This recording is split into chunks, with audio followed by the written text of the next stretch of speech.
Welcome in on a Friday the 13th. How about that? Not that I'm superstitious about stuff like that, but not normally anyway. But glad to have you. Bill Michaels Show on the air today. Gutey speaks. Gutey speaks. And there's quite a few questions that I've got on my mind that I hope are answered. 877-867-1670, the phone number. Give us a shout. 877-867-1670. You can also check us down on Twitter at Bill_Michaels, or at Ben Z. Kenny. You can find Ben there as well. You can find us over on the Facebook fan page. Watch the program, facebook.com/The Bill Michaels Show, facebook.com/The Bill Michaels Show. You can also find us on YouTube. We appreciate it when you subscribe, and many, many, many people are starting to find us more and more on the YouTube channel. Go to youtube.com/Bill Michaels Show. The same thing over on Twitch TV if you download the Twitch app, and you can also watch the links off of the Twitter account as well. And then find us via email, thebillmichaels@gmail.com, thebillmichaels@gmail.com. And in addition to that, the website is simply thebillmichaels.com. Thebillmichaels.com. Ben Z. Kenny, how you doing today, man? I'm good, Bill. I have plans to go hit some golf balls after the show. So today is lining up to be a great one. I have not hit golf balls in probably about 2 months. But I am considering this weekend, since I don't have anything going on other than maybe, watching some football, maybe going out on Sunday day down to Lux Golf and hitting some golf balls off the tees down there. So I might do that. But yeah, get out and do something. It's supposed to be high 40s on Sunday, and then rain and such on Friday or Sunday into Monday, I think is what it is. So yeah, it's going to be a warmer than normal. We're going to pay for this at some point. Don't you just get the feeling like it's going to be a high of 40 degrees like by the third week of June still? I mean, you just get the sense that we're going to pay for this at some point. I remember and I think I talked about this already, but the year that the Packers went to the Super Bowl down in Dallas, we had the January was unseasonably warm, and we kept thinking it's going to hit. It's going to hit. And then along came the polar vortex, the first time we'd ever really heard of polar vortex. And it started dumping snow right after we got out of town to go to Dallas. I was married at the time, and at my old house, and my wife Judy had called me and said, man, it's snowing like crazy, and it's really, really windy and frigid. And it just kept coming down and coming down and coming down. And it got to the point that the drift came off the back of the hill of my house and then rolled through down by the house and began to build up against the house to the point that it then became like the wind filled in the gap of the hill to the back of my house and the roof of my house, and the whole back of my house was gone. I mean, you looked like you could literally walk across this straight area of snow right across the roof of my house because the whole back of my house was gone. I'll never forget that. My son went out and took a picture of it. He's like, look at this. You can't walk across it because you'll fall into the snow. But that's how much snow had built up via the polar vortex. You couldn't see the house. The snow was over the roof of the house. So in the back, in the front, it was better. But yeah, it was crazy. So eventually I think we're going to get paid back for this. But for right now, man, oh man, I'll take it. Gutey speaks today. Go ahead. For me, quick, it's either golf weather or non-golf weather, and the line is drawn in the sand at different points. Like I could go play, but just none of the places are open. So frankly, If it's that cold, that deep, as long as I can get out there and the places are open, I'll be a happy person. I know what makes you happy. Yeah. If you got a little bit of green grass in front of you and 14 clubs in the bag, you're a good man. You're out of your damn mind. I'm actually carrying 16, which is really that's illegal. You cannot hit the links in any type of a tournament with 16 club. What is it like the 15th club? Like what, a Husqvarna chainsaw in case you're in the woods or what? No, I have 2 putters. It's a long story. Okay, I'm going through it. Okay. So you're trying to figure out which putter suits you best. It's a hole by hole thing. Okay. It could also be a distance thing. Like Okay. once an Are we inside a talking certain amount. about, are we talking about like an Odyssey? That's the square-headed putter that's got the gravity center that gives you a longer feel from further out versus the blade putter when you're up close? Yeah, it's a blade and one of the more clunky ones. Okay. But I've been switching holes. Yeah. With each one. All right. Is there a preference for one over the other? Or are you just mentally whooped at this point? I don't know. I try different grips. It's not good. God. Oh my God. What you need to do is just take one of them that you're comfortable, one or the other, and go to putt and just start putting. That's what I have one in my apartment. No. Go to a putt. Go to someplace, a miniature golf, and just start playing miniature golf. Actually, believe it or not, that's actually how I got my stroke. I don't putt too bad. That's the one thing I do pretty well. I usually putt pretty well. That's a big part of my game. I very, very, very rarely three putt. Very rarely. I'm usually pretty good. But that's how I did it. I had an instructor, and I hate to get way in the weeds because we got Gutey speaking, and we'll hear him coming up. But I took a 5-pound a flat weight, and I put it between my hands. Okay, so you're not gripping it; it's between your hands with pressure. And I started holding it down and swinging it back and forth like your arms are a pendulum. And that's how I learned how to putt. I had an instructor teach me how to putt because I was all over the place. So started with a flat weight, didn't grip it, just held it together with like the palms of my hands and went back and forth with it. And then I got into that swing. So I got into the motion, the movement of the pendulum of the shoulders. And then after that, he said, go to a putt because it's faster there and it'll give you a feel. And that's what I did. So I started, and he said, don't use the boards, don't bank it off stuff. He said, just start hitting the ball, go to like a miniature golf and start playing miniature golf. And then when the greens slow down, it'll be easier for you to figure out speeds. And that's what did it. That was it. Next thing you know, I'm a putting fiend. How we looking? Gutey speaks today. What are you hoping to find out, Ben? I don't know how much we will. I figure a lot of the wording will be similar to what it was during the bye week. But when we talk about the specifics, like you mentioned Jordan Love and Gutey had talked about how they want to see him win. Mm-hmm. I'm just interested to see how it's worded when he discusses the quarterback room and the situation. And right. I know they want Rodgers back, but how does he express that? And how does he express where he thinks Jordan Love is right now? I want to know 3 things. I want to know how he feels the defense played, and then a follow-up of how do you feel about the entire coaching staff, defensive coaching staff coming back? That's number 1. Number 2 is I want to know what you expect for your money. What for $50 million, what are you getting? That's number 2. And number 3, I want to know, does he regret, or did they ever have the conversation of playing Jordan Love after Aaron Rodgers broke the thumb? At least for a couple of games. Because had they won one of those games in which Rodgers played so incredibly poorly, had they won just one of those games, they would have been in the postseason. So that's what I want to know. Those 3 things are on my mind. There's other stuff, obviously, but I want to know, what do you expect for your money? Do you, because he's the one that said, hey, it's Matt's decision. So do you think your defense played well? And if you don't, do you endorse bringing the staff back? And then, I want to know if he regrets not playing Jordan Love. That's it. Those are the 3 big ones sitting there in front of me. After that, it is what it is. 877-867-1670, 877-867-1670. Because we're going to play now. Gutey is speaking at the moment, and because of rules and restrictions with the NFL and the Packers, you can't play it live, so to speak. So we are going to have it as soon as he's done.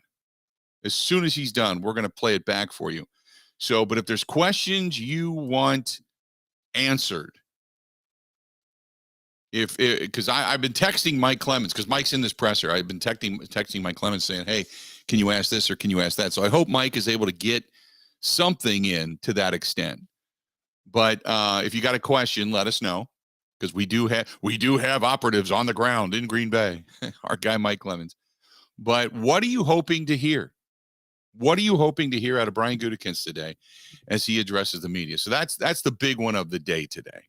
That's the big spend of the day for our conversation. 877-867-1670, 877-867-1670. Give us a shout.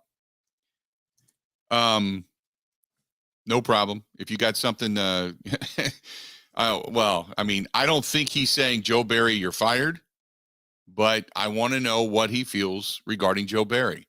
And here's the other thing. Don't you wish that he would actually put the cards on the table? You know, I would say, hey, Brian, you kind of lived with Ted Thompson through the Brett Favre thing. How similar is this? The will he or will he not come back stuff? You know, is it tiring? You know, and you're going to get the speak stuff. That's what sucks. Because you can almost hear it now, you know. Hey, you lived through this. Is this similar? Well, Brett was, kind of approaching the end of his career. It's similar in that sense that, yeah, they're getting up there in years, but Aaron's still got a lot left in him, and well, so did Favre. You can go through that whole thing. You can start arguing with it and say Favre did too. Favre took, the Vikings to an NFC Championship game down in New Orleans, and then ultimately the next year ended up in the fetal position in a frozen TCF Bank Stadium field and being carted off the field. And that's the way his career ended. Hey, isn't it ironic that, Aaron Rodgers' last pass, if that's indeed his last play at Lambeau Field as a Green Bay Packer, is an interception? Oh, well, that's only circumstance. And, I mean, I can just hear it, and I'm kind of I'm trying not to, because I'm reading some of the things that are coming out right now via the press conference. And I'm trying not to kind of go, I'm trying not to roll my eyes, I'm trying not to go, oh God, oh God, here we go, whatever, that I'm trying not to do that, because I'm trying to look for what is said. And as you all know, say it with me, what isn't said. What isn't said. The one thing is going to be questions about personnel. Is Bakhtiari going to be back? Is Aaron Jones going to be back? And, he is not going to tip his hand. Oh, yeah, we're keeping these. He can say things like, I hope so. He can say things like, we love all of our personnel. We think it's really. The other question is, and I think it's a valid question, hey, Brian, give me your assessment of the talent on the field. I'd love to know, because now he's got to go through things and say, well, we performed here, we performed here, we performed here, we performed here, we did this, we did. If all of those things were so good, then why are you not in the postseason? I think that demands an answer, and not because you've got him pinned down. If you believe all the talent on this team is good, then why did you fail? Do you believe you did your job? Yeah, I think we put some good talent out there. Obviously the progression of Devontae Wyatt and Quay Walker and Zach Tom was a godsend. And we saw Christian come on towards the end of the season, midway through. He really started to make an impact. And Romeo really, he played well, blah, blah, blah. Okay, so you feel you put good talent on the field. Then why did you fail? And that's exactly what it is. It's silence.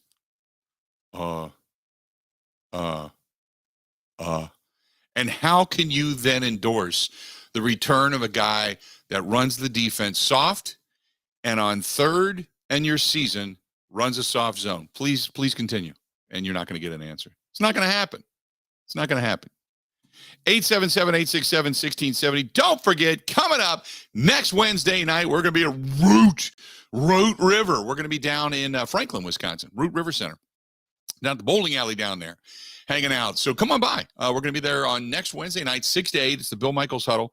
Looking forward to that. And as we announced, we are going to be in Grafton on the 27th. That's Friday the 27th, as we give our championship weekend preview. The show is going to be live from the Stillery in Grafton. And that day, and that day only, we are giving away a 55-inch big screen, which you will take home with you and have it in your home ready for championship weekend and obviously for the big game. So make sure you come out to Grafton, to the Distillery in Grafton, coming up on January 27th. That's a Friday. So come out, do some lunch with us, get signed up. It's going to be a lot of fun. Going to be a lot of fun. Stay tuned. We got a lot more of the Bill Michaels Show coming up right after this. This is the Bill Michaels Show on the Wisconsin Sports Zone Radio Network.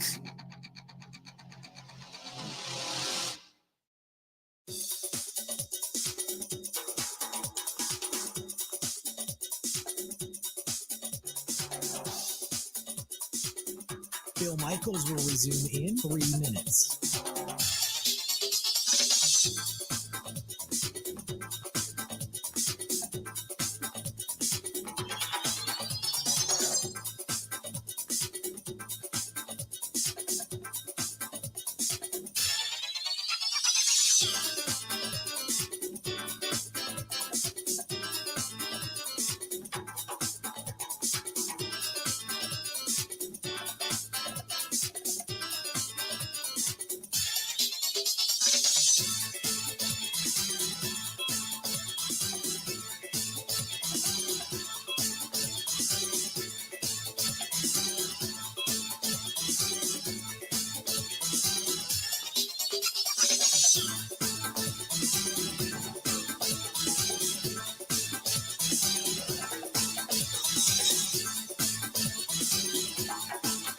Bill Michaels will resume in 2 minutes.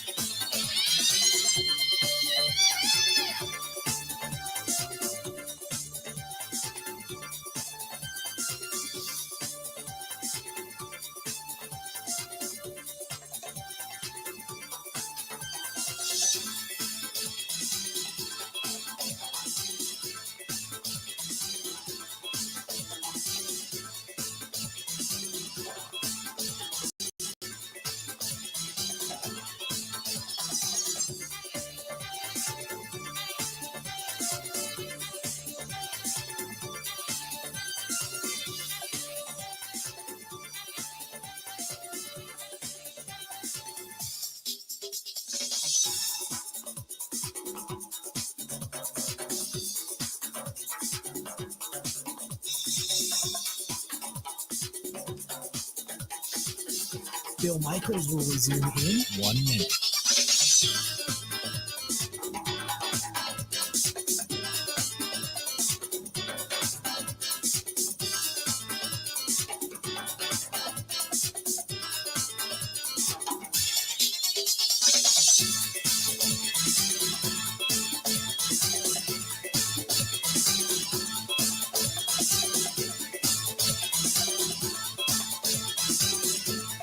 Bill Michaels will resume in 30 seconds.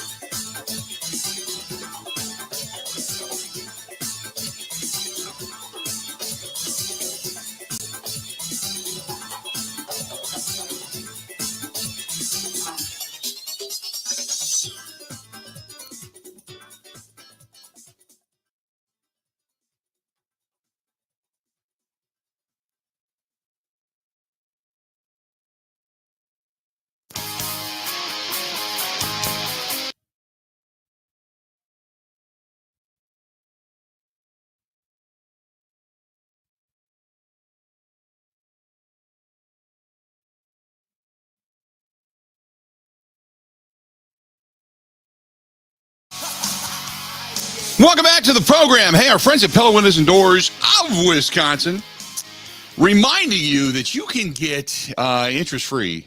You can do interest-free all the way through 2029. I kid you not. Now, you got to give them a shout because it's only till the end of the month. But all you got to do is check it out at PellaWI.com. That's PellaWI.com. Or check our friends out at 855-PELLA-WI. That's 855 Pella WI, and you can go interest-free all the way through 2029, which is like unheard of. And you know, I swear by the windows, I swear by the doors. My house, more economical, warmer, no drafts. If you go to the great room down where the old patio door used to be, the new one, whew, no cold air coming through at all. None. You can lay naked in front of that thing on a cold winter's day, and you're not going to feel it at all. Going to be no turtles in that one. Ain't happening. Check out our friends at Pella Windows and Doors of Wisconsin. Go to PellaWI.com. Call them 855-PELLA-WI. That's 855-PELLA-WI. By the way, for those that missed it yesterday, Luke Fickle joined the program. And if you have not checked it out yet, it's over on the website, which is simply thebillmichaels.com, thebillmichaels.com. You can find it on YouTube and such, but you can also find it on the podcast, which is up on Spotify and Apple iTunes. You can also find it on Google as well. Really good stuff. And then big wide receiver announcement yesterday, Ben, right? Yeah, The really. highest rated wide receiver with 3 years of eligibility, which if he's that good, he's probably going to be here a year or two. But the highest rated wide receiver of eligibility to ever play at Wisconsin. Correct me if I'm wrong. Correct. Yeah, with him coming out of high school. They got him from USC, and he was a freshman last year. It's huge news. It is not something I thought possible. Guys of that caliber playing that position coming to Wisconsin. Right. But how the offense is situated and the quarterback situation all plays in. Got to be some NIL stuff there too. That's a kid that was, at USC, right? Like at one of the premier places to play that position. So it's massive news. Yep, no doubt. Huge news. So, boy, it just keeps getting better and better and better for Wisconsin. If you're not excited about Wisconsin, I know recruiting is a life's blood. I'm not fooling myself in any way, shape, or form. But for what Luke Fickle has done, I'm just like, even my friends that live in Cincinnati are texting me going, my God, how much did they give him? Is he just buying people? Is he just building a roster with free agent contracts or something? It's like, I don't know, but whatever the guy's doing, he's doing it right. Doing it right. That's for damn sure, because wow, it's just what he's done at Madison. If you are not excited about not only the upcoming season, but the future, whew, holy moly. I don't know how you're not, if you're a Badger fan in any way, shape, or form. 877-867-1670, 877-867-1670. If you want to give us a shout, do it. This is from Jason, who says, I want to know how tenuous a leash Matt LaFleur is on. I want to ask a Gutey. Well, okay, you can say, how would you word that? Because you can't. Here's the problem, and you and I both know this.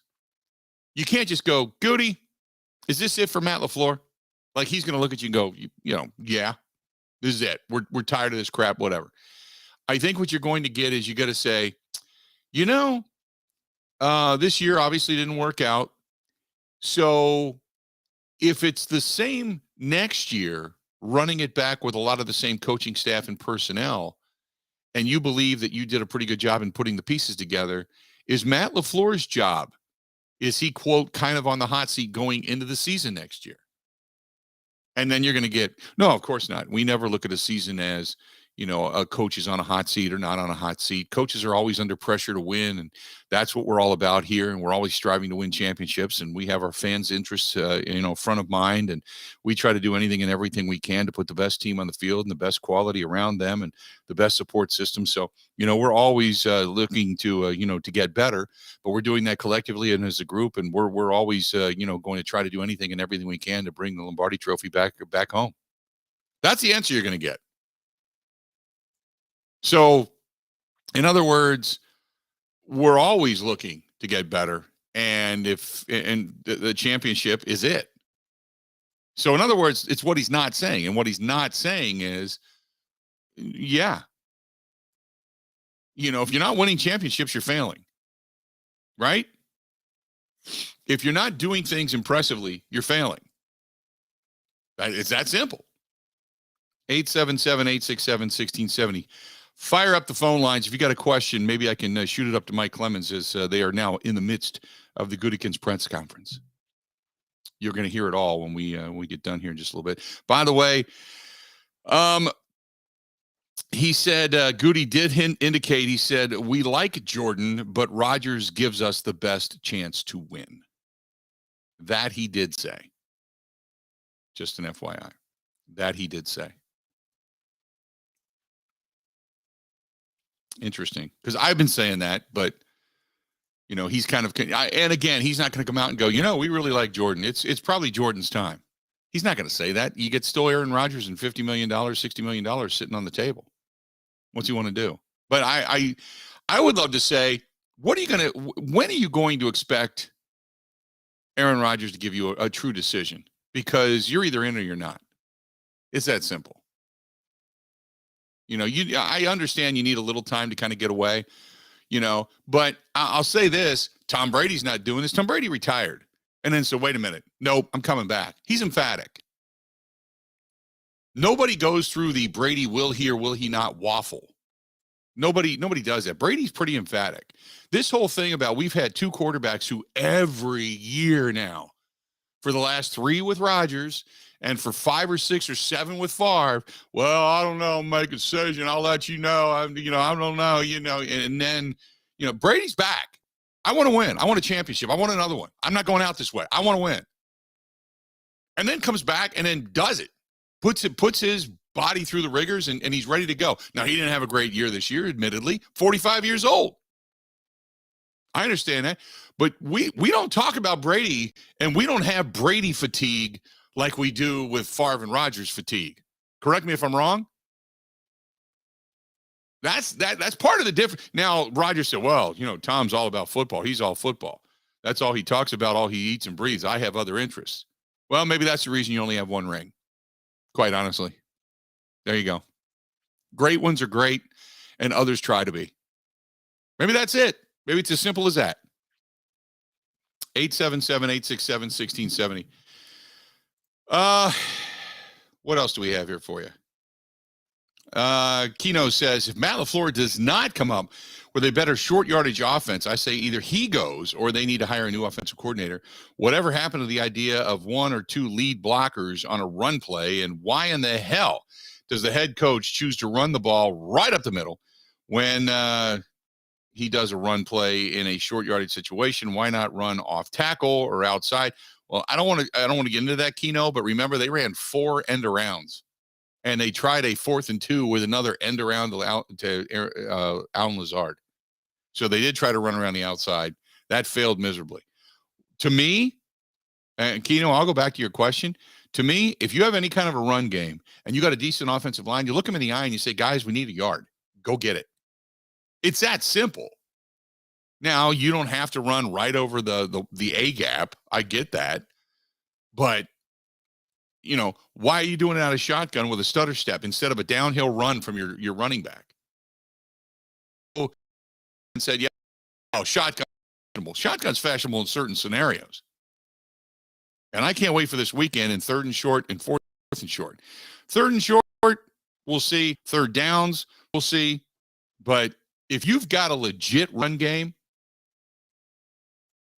why would you not be under center, especially if you have a quarterback who is pretty good play action? Right?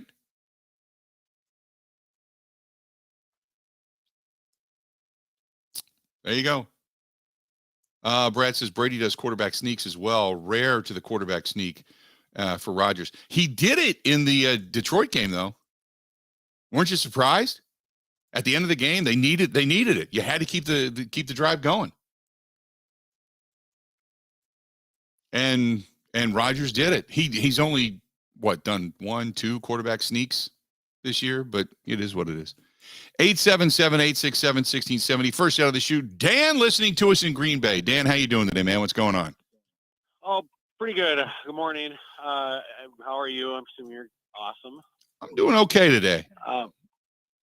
Well, I guess thoughts I have is I feel like any professional has the opportunity to get out of a highly stressful situation to decide and give themselves time for their brain to relax a little and, make a decision. And we get sick of hearing about whether or not Rodgers is coming back because we constantly talk about it in the media. We constantly ask the question.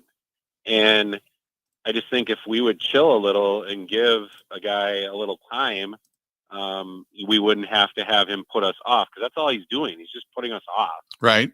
And buying time. So I don't know that he's hemming and hawing. I think we just keep trying to bug him, and he's not ready to answer that yet. And so then we get annoyed hearing about it. And it's like this process we just repeat, and that's why we get fatigued. But I will say this: the difference between him and Brady and Favre and Brady is that Brady's relatively emphatic. I'm going to do this. I'm going to go away, and then I'll give you the answer.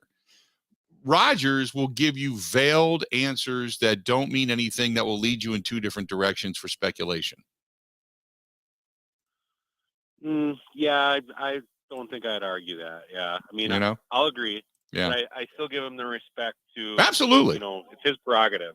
Yep. I completely agree with that. I appreciate the phone call, Dan. No, I agree 100%. If he says, look, I'm going to go away, I'm not going to really do a lot of interviews. I don't want to get into that. I'm just kind of, taking my time away, what have you. I respect it. Absolutely. But when he did what he did at the podium, what am I going to miss? I'm going to miss this. I'm going to miss that. I'm going to miss this guy. I'm going to miss these questions, these reporters. I'll miss you. I'll miss the guys. And you can hear them. It's kind of like when Favre began to choke up down in Chicago. We thought, even John Madden said, hey, there's a guy that's done with his career. And then everybody freaked out. You don't have to do that. You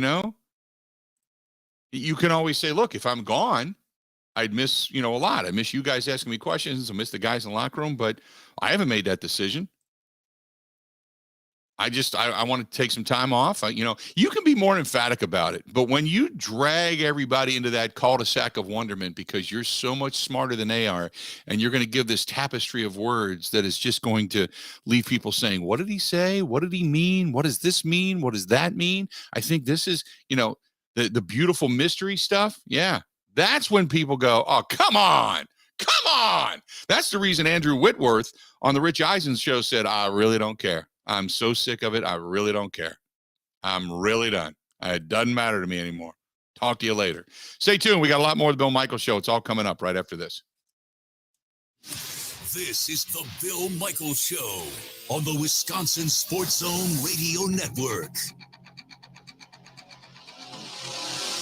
Even when the weather outside is frightful, your energy bill could be much more delightful. Hi, I'm Gina Della from Pella. Replacing drafty windows and doors can dramatically lower your energy costs. Pella Windows and Doors of Wisconsin offers some of the most energy efficient windows in the industry, designed to keep the cold outside where it belongs. You'll help kick the January blues when you choose to book by the 31st for 0% interest up to 2029. You heard that right. No interest up to the year 2029 if you book by January 31st. Pella's premium wood windows and patio doors feature distinguished craftsmanship and nearly endless possibilities, with maximum design flexibility in dramatic sizes, custom colors, finishes, profiles, product types, and more. Hurry. To get the 0% interest up to 2029, you have to book by January 31st. Visit PellaWI.com. Certain restrictions apply.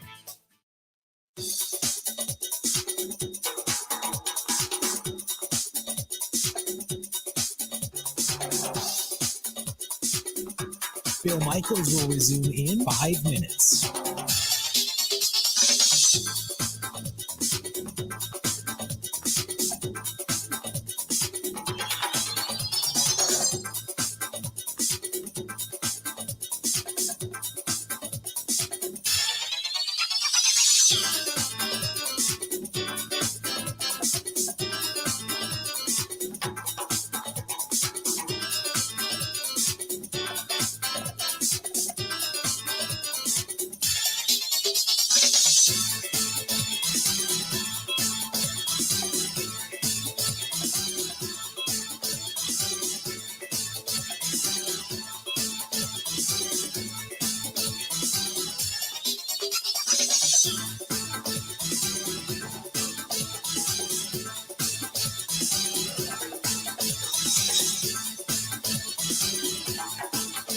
Bill Michaels will resume in 4 minutes.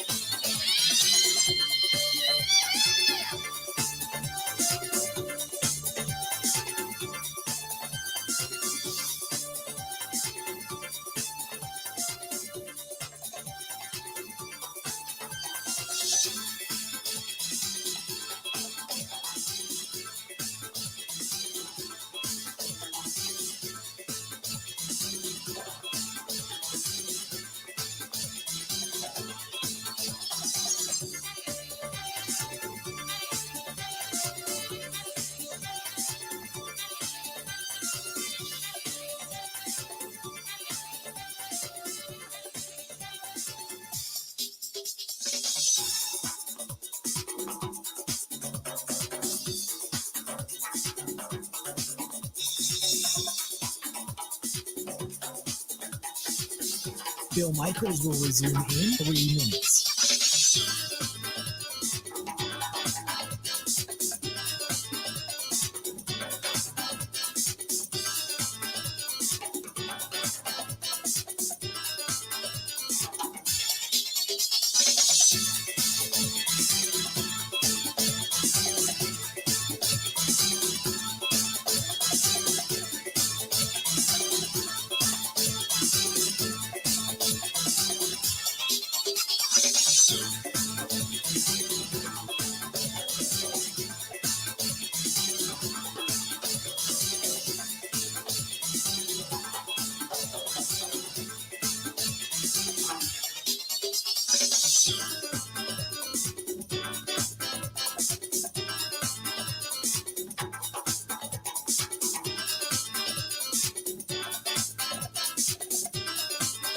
Bill Michaels will resume in 2 minutes.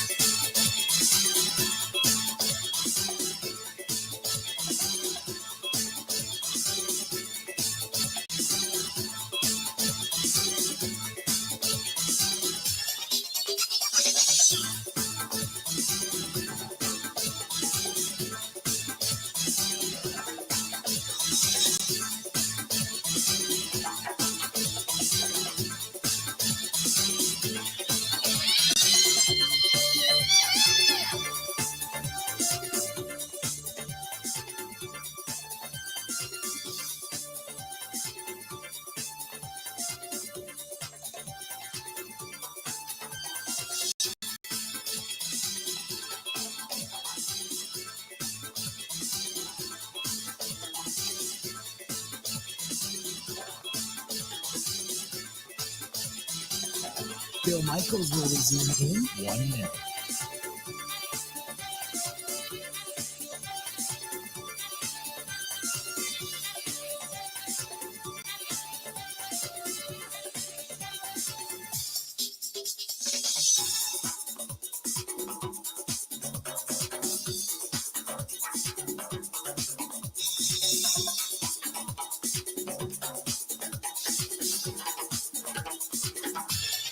Bill Michaels will resume in 30 seconds.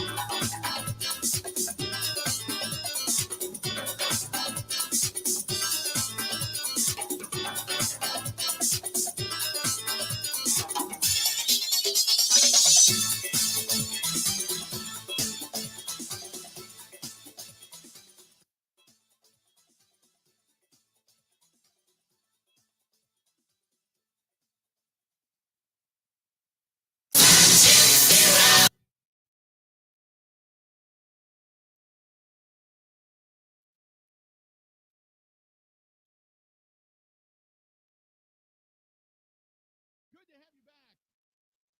Bill Michaels Show continues on. Hey, our friend Scott Ellis at Homeside Financial reminding you, 414-791-7771. They have, right now, the rates, believe it or not, if you didn't get the note, rates are coming down a little bit. If you're looking for a house, looking for a mortgage, looking for fast pre-approval, Scott Ellis is the guy to go to. That's who I did my mortgage with. Fast guy and always there. They've got a 2-1 buy down. You got to ask them about this. It's a really cool way to buy a house for a lot less interest rate right now. So you may be going, 6.5. Ooh, it was down to 3.5 at one point. What if I told you you can get it at 4.5? How about that? You got to ask them about it. Call them, 414-791-7771, right here in Wisconsin. 414-791-7771. 414-791-7771. I'm not kidding you. They've got a 2-1 buy down right now. He was explaining it to me yesterday. We were talking a little bit about it. I'm like, you know what? I do that in a heartbeat. Because then, even then, interest rates are going to come down even more, and you can do it again. So check that out as well if you want to pay a lot less right now, almost 2 points less, 2% less. Give him a shout. He can explain it to you again. Scott Ellis and ScottEllisTeam.com. But call him 414-791-7771, 414-791-7771. Good stuff. If you want to get a hold of us, the number, 877-867-1670. This was from Ricky, who says, I want to hear Gutey answer the question about Aaron Rodgers. should Jordan Love have played after Rodgers broke the thumb? That was one of the questions that I would have. And as a matter of fact, I posted that. I just posted these a little while ago. I said, there's 4 questions I want answered. 1, what do you if Rodgers is coming back, what do you expect for your $60 million? 2, if your players are good, then where did you fail? 3, should Love have played right after Rodgers, quote, hurt? Remember, Rodgers was very terse. Hey, Aaron, is the thumb broke? It's hurt. Oh, I'm sorry. I'm sorry. Oh, I'm sorry. It's hurt. It turns out, no, it's really broke. I don't, whatever. And then, then the 4th question being, how do you feel about Joe Barry actually coming back? How do you feel about Joe Barry coming back? So there you go. 877-867-1670. There's rumors floating around already about the draft that the Colts are contacting the Bears.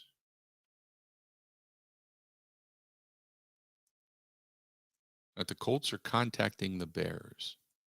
I don't know if I should believe that or not. I wouldn't put it out of the realm of possibility, but just throwing it out there. Feels like that would be for your guy Stroud, right? That's the only reason I would see them do that. I mean, the Bears My don't guy? need a quarterback. They'll trade down. Yeah, your guy Stroud. You're the Ohio State guy. Stroud, he looked good in the game against Georgia, but in the biggest moment faltered. I don't know. CJ Stroud hasn't beaten Michigan. Again, big games. Hasn't beaten Michigan. Barely beat Maryland. I don't know. Maybe I'm too hard on Ohio State quarterbacks. And maybe I'm too hard on all of that, but I know CJ Stroud is look, he's highly thought of. Many people feel he's more of an NFL quarterback than even Justin Fields is. So I say just in big moments, you got to win. You got to win. By the way, Lane Johnson spotted Eagles practice today, Ben. That's got to make you feel good. It does, Yeah. indeed. Yeah. There you You have go. some videos out there of him working out. Yeah. So you're I feel you're fine. good. Okay. Kind of giddy. Speaking of that, hey, this is the way it's going to go. So coming up next, we're going to talk with our guy, Matt Mitchell, of the Action Network. We're going to talk about the betting coming up this weekend with the games that are in play. After that, after the top of the hour, Brian Gutey, we're going to hear his presser. So stay tuned for that. Hang in there. We got a lot more of the Bill Michaels Show coming up next. Covering Wisconsin sports like a blanket. This is the Bill Michaels Show on the Wisconsin Sports Zone Radio Network.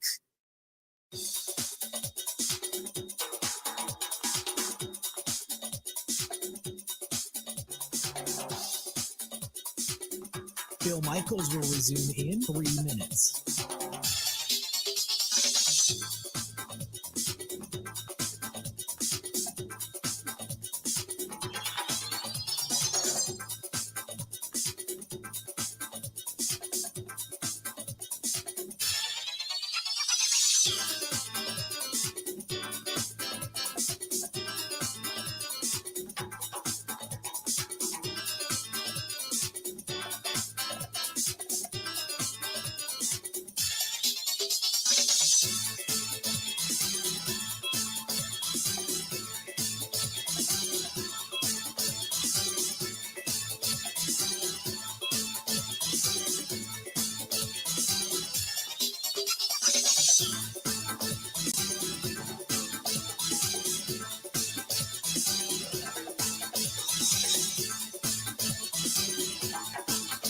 Bill Michaels will resume in 2 minutes.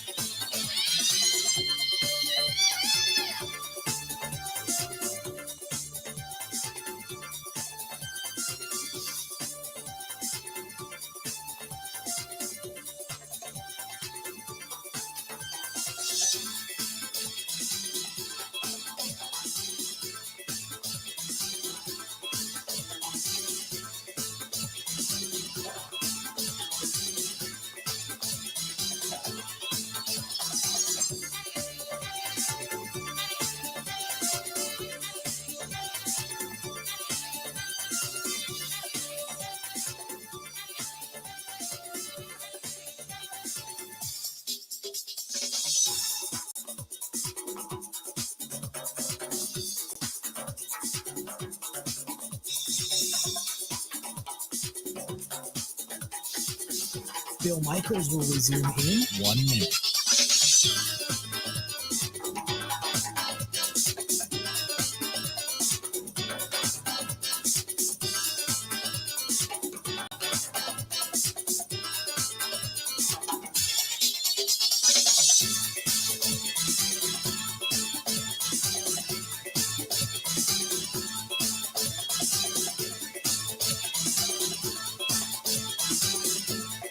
Bill Michaels will resume in 30 seconds.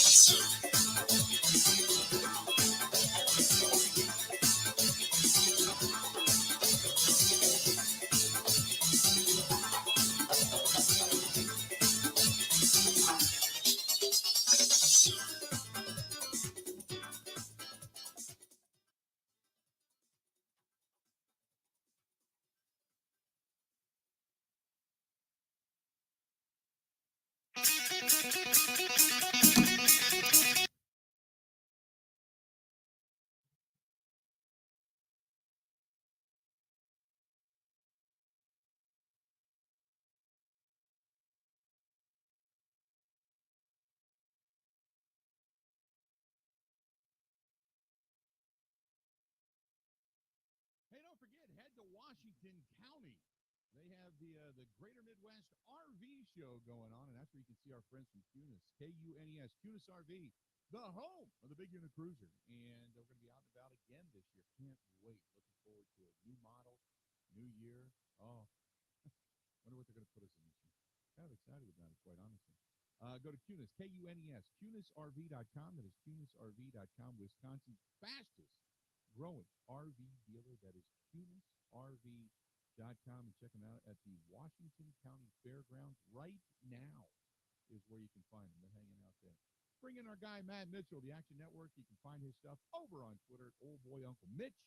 Matt, how you doing, pal?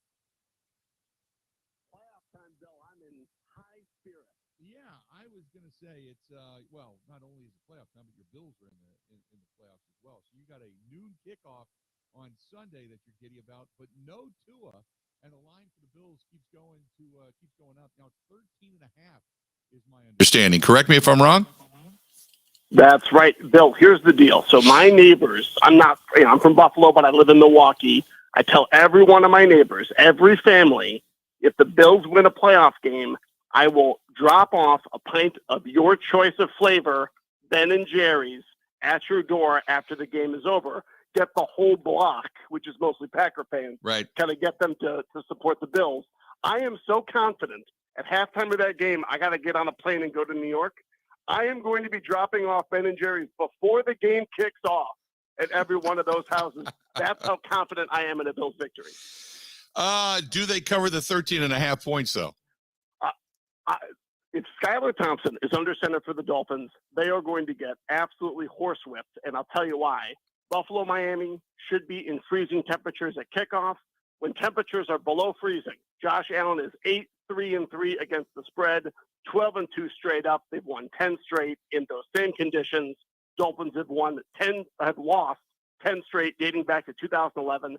I don't see how they score here. I'm more worried about Bills players getting hurt as they try to run up the score in what should be a raucous environment. I am surprisingly bullish on Buffalo laying 13.5. The other big spread is the 49ers taking on the Seahawks. First game out of the chute comes Saturday. And San Francisco in that defense, as much as I think Geno Smith, comeback player of the year and all that kind of good stuff, that defense of the 49ers, Brock Purdy with that energy that he's brought, I don't see the Seahawks, first of all, even coming close to winning, but does San Francisco cover 10 plus? Yeah. Before the season, Jacksonville, the Giants, and Seattle were all more than 100-1 to win the Super Bowl. It's the first time we've ever had three such long shots competing for the trophy. Seattle was 200-1. They were 11-1 to make the playoffs in October. Geno Smith, like you mentioned, he wasn't even favored to win the job over the horrendous Drew Lock. And now here we are. Niners have won 10 straight.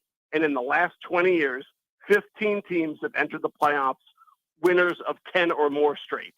In those contests, they are 7-8 straight up, but only 2-13 against the spread.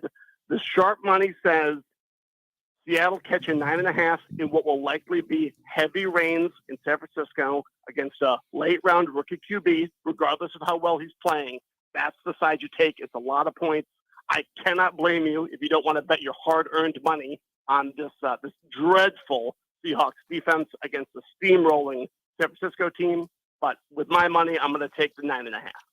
Then you've got now America's team, which is, Doug Peterson guiding the Jacksonville Jaguars. And even though the Chargers are a 10-win team, they're on the road taking on the Jaguars, who are the division winner. But they're rolling, man, and they are just like a feel-good story. But the Chargers are a 1.5-point favorite in this one. I get the feeling the Jaguars are going to win outright. So you give me your thoughts on this one. Yeah, Jacksonville's won 5 straight games, something they haven't done since 2005, the last season for Jimmy Smith, for any old fantasy football enthusiasts. And, the Chargers coach, Brandon Staley, has his starters playing for no reason last week, gets his wide receiver Williams hurt, just a guy that went from being considered, kind of a genius to just revealing himself to be kind of a reckless maniac. That said, I like the Chargers. They're getting a lot healthier. They are a very different kind of roster in terms of starting players than they were, a couple months ago. The Jacksonville Jaguars are certainly on a roll. They certainly have a coaching advantage. But, boy, their defense is bad, and they only squeaked in because they beat the ghost of Josh Dobbs in a playoff game they were losing for 90% of the game, and it took a strip 6 to deliver that victory. So if you want to bet Jacksonville, I don't know how you feel very good about it knowing the way they're playing right now. Then we've got the Vikings. They're at home and indoors. They play pretty well. And the Giants, we all thought that these two teams were paper champions, that they weren't that good. They weren't as good as what their records indicated. The Vikings get 13 wins on the season, but they got just drilled by the Packers at the end of the year. But at home on that turf, I got to go Vikings. Yeah, what an interesting game, because they just played. It took one of the longest field goals in Vikings history to have them squeak out yet another 3-point win. But Giants quarterback Daniel Jones, king of the road, 17-7 against the spread on the road in his career as a road underdog, 16-5 against the spread. He just is a whole different animal on the road. This game is like, everyone says if you can get 3.5, take the Giants, because all Minnesota does is win games by 3 points. There's so much love for the Giants right now among gamblers. I tend to want to go the other way, or just take it over, because you got one of the rare indoor games in a playoff situation. So yeah, I'm kind of betwixt and between on this one, but I think feels more fun to bet on Minnesota. That's for sure. Cincinnati and the Ravens. Lamar Jackson, last I checked, was not practicing. Correct me if I'm wrong. That's correct. He will almost certainly not play in this game. Yeah, so Cincinnati 9.5-point favorites at Paycor Stadium in the Queen City. I don't see Cincinnati losing. I just don't know if they cover, because these two teams just played last week. Yeah, but here's the Ravens in 6 games since losing Lamar. Here's how many points they've scored: 16, 13, 17, 3, 16, 10. Yuck. That is the first time they've scored 17 points or fewer in 6 straight games since the dreadful Kyle Bowler era in 2005. This team cannot get it in the end zone. That said, total's only 40.5. 9.5 is a lot of points. It's really up to you to think how many points do you think the Bengals are going to score, because the Ravens are probably good for 13. If you think the Bengals can score more, 24 or more, you're in good shape. But I don't know. Seems like just a gross stay-away game to me. Yeah, then you got the Bills, like you had mentioned, at home. We've already talked about that, but the big ones on Monday night. Buccaneers, they end up hosting the Cowboys. This is an interesting one because Dallas comes in 2.5-point favorites. The Buccaneers are dreadful. The way the Cowboys ended the season is dreadful. Another game that I don't know if I necessarily want to pick. How do you pick against Tom Brady? But the better team actually is Dallas. So which way do you go? So Tom Brady's played in 3 games as a Buccaneer, as a playoff underdog. Every time the spread got smaller in his favor as the game approached, and he won and covered all 3 times. This week, he opened as a 3-point dog, down to 2.5, just like the last 3 times. And I would expect a now healthier, more dangerous Buccaneers team to win outright as an underdog on Monday night. They are a totally different, defense with guys like Vita Vea coming back from injury. I do not feel good about putting money on Dak Prescott ever, especially in a playoff game. And I am always happy to go down with the ship betting on Tom Brady this year, any year.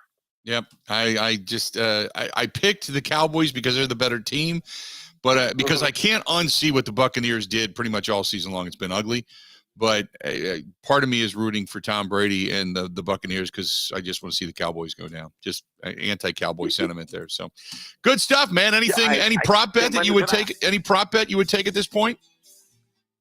I know this is not what truck gamblers would say, but I got to say, Bills are feeling like a team of destiny. Betting the Bills to win the Super Bowl, or at least the AFC, feels like a fun, emotional bet for me or for anyone listening. There you go. Good stuff. Matt, appreciate it, buddy. We'll talk on Monday. Good luck, everybody. Talk to you soon. There you go. Matt Mitchell, the Action Network. Find him on the Action Network. This portion brought to you by our friends at Potawatomi Hotel Casino. Head to Potawatomi. By the way, the steakhouse is back open. Rhea's back open. Bingo is back. They're fully open now. So get stay in place, hotel, all that kind of stuff. Good stuff. Go to paysbig.com. That is paysbig.com from our friends down there at Potawatomi Hotel Casino. 1 hour down, Brian Gutey. You're going to hear him coming up next on the Bill Michaels Show. Stay tuned.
Welcome back in. Good to have you.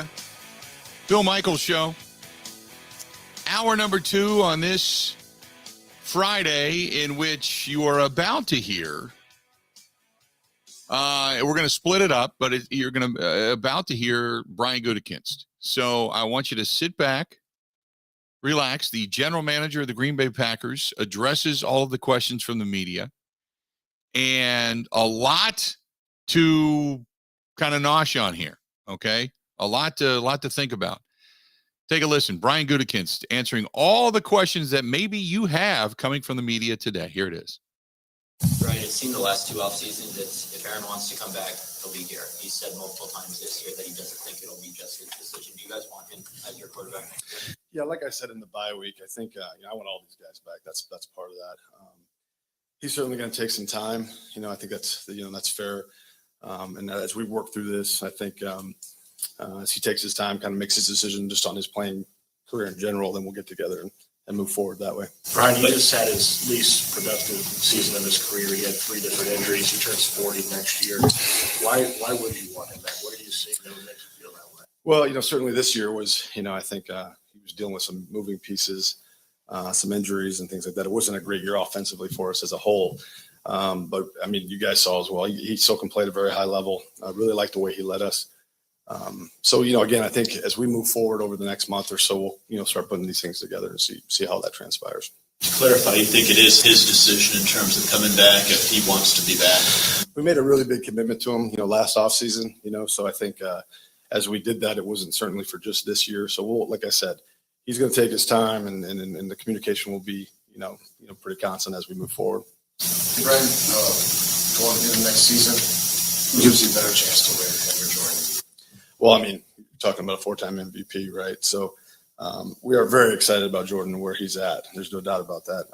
But Jordan's never played a 16, 17 game season, gone through all that stuff. So it's no different than we moved from, Brett to Aaron, right? So that's a hard thing to say, but at the same time, where Aaron's at, the level he's at, I think there's not many teams he wouldn't give the best chance to win. I asked him this after the game on Sunday too. He's dropped these breadcrumbs of, in Chicago, well, there's got to be mutual desire. He's done it a few more times. What would give him the impression that you guys don't want it back? Because I asked him flat out if anybody has indicated that to him, and he said no. It's just a feeling he has. Yeah, I don't think anybody's given him. I think that's a question for him, right? Now it wouldn't be for me. I think this was a tough season. This was not what we expected. It was not that stretch in the middle was really hard. So I think all of our players, not just Aaron, there's different feelings as you go through that. So again, I don't want to speak for him, but that's certainly a question for him. You have not No, we've had great conversations. It was, like we always do. Talk this week. It was really good conversations, and I really respect the process he goes through after the season. He's done this for a long time. What he goes through during the offseason to get prepared for a season is significant. And I understand the decision he has to make or whether he wants to go through that. So I've always tried to give him that time. We talked about the season, what went right, what went wrong, what we liked, what we didn't, but not a lot of future stuff. Brian, going back to Jordan, can you envision a scenario where both of them are on the team, coexist with Sure. what you use and how? Yeah, no, I think, again, we really like the development of where Jordan is. I think he's ready to play. I think that's his next step in his development. But those guys work well together in the room. I think if anything this year would have happened to Aaron and Jordan had to play a significant amount of time, we felt really good about that. But it's like any quarterback in the National Football League, when they haven't done it, you go into that and there's some unknowns. They got to handle a lot of different things, see a lot of different things before they can get to a point where they can win games in this league. So, but yeah, no, I can foresee that. Jordan will be going into his 4th year as a backup. Is there any concern, or has he indicated at all that he's just ready to play, whether it's here or somewhere else? I definitely think he's ready to play. I think he feels that way. I think he's chomping at the bit. But at the same time, we're going to do what's best for the Green Bay Packers and what gives us the best chance to win moving forward. So is it pretty much a given that he either exercise the 5th-year option or do something else contractually to keep him with you for beyond the season? Yeah, Pete, I wouldn't say that's a given. I think we're kind of working through that, what's best. I mean, obviously, we don't even know the salary cap number for this coming year. Usually by now we kind of have a sense of what that's going to be. So once we get that and we start down the track of kind of looking how we're going to put this team together, for 23 and beyond, we'll make that decision, but we're not there yet. From your perspective, what caused the drop in Aaron's production this season? What gives you the confidence maybe it isn't the start of a decline? Yeah. Well, certainly when, losing Tay, that was a big part of this. I think there were some moving pieces on the offensive line early as some of those guys, Elton and Dave got back from injury, Bobby Tanyan as well. So I think that's part of it. And then obviously he dealt with some significant injuries and like he always does, man, he plays through things that most guys don't.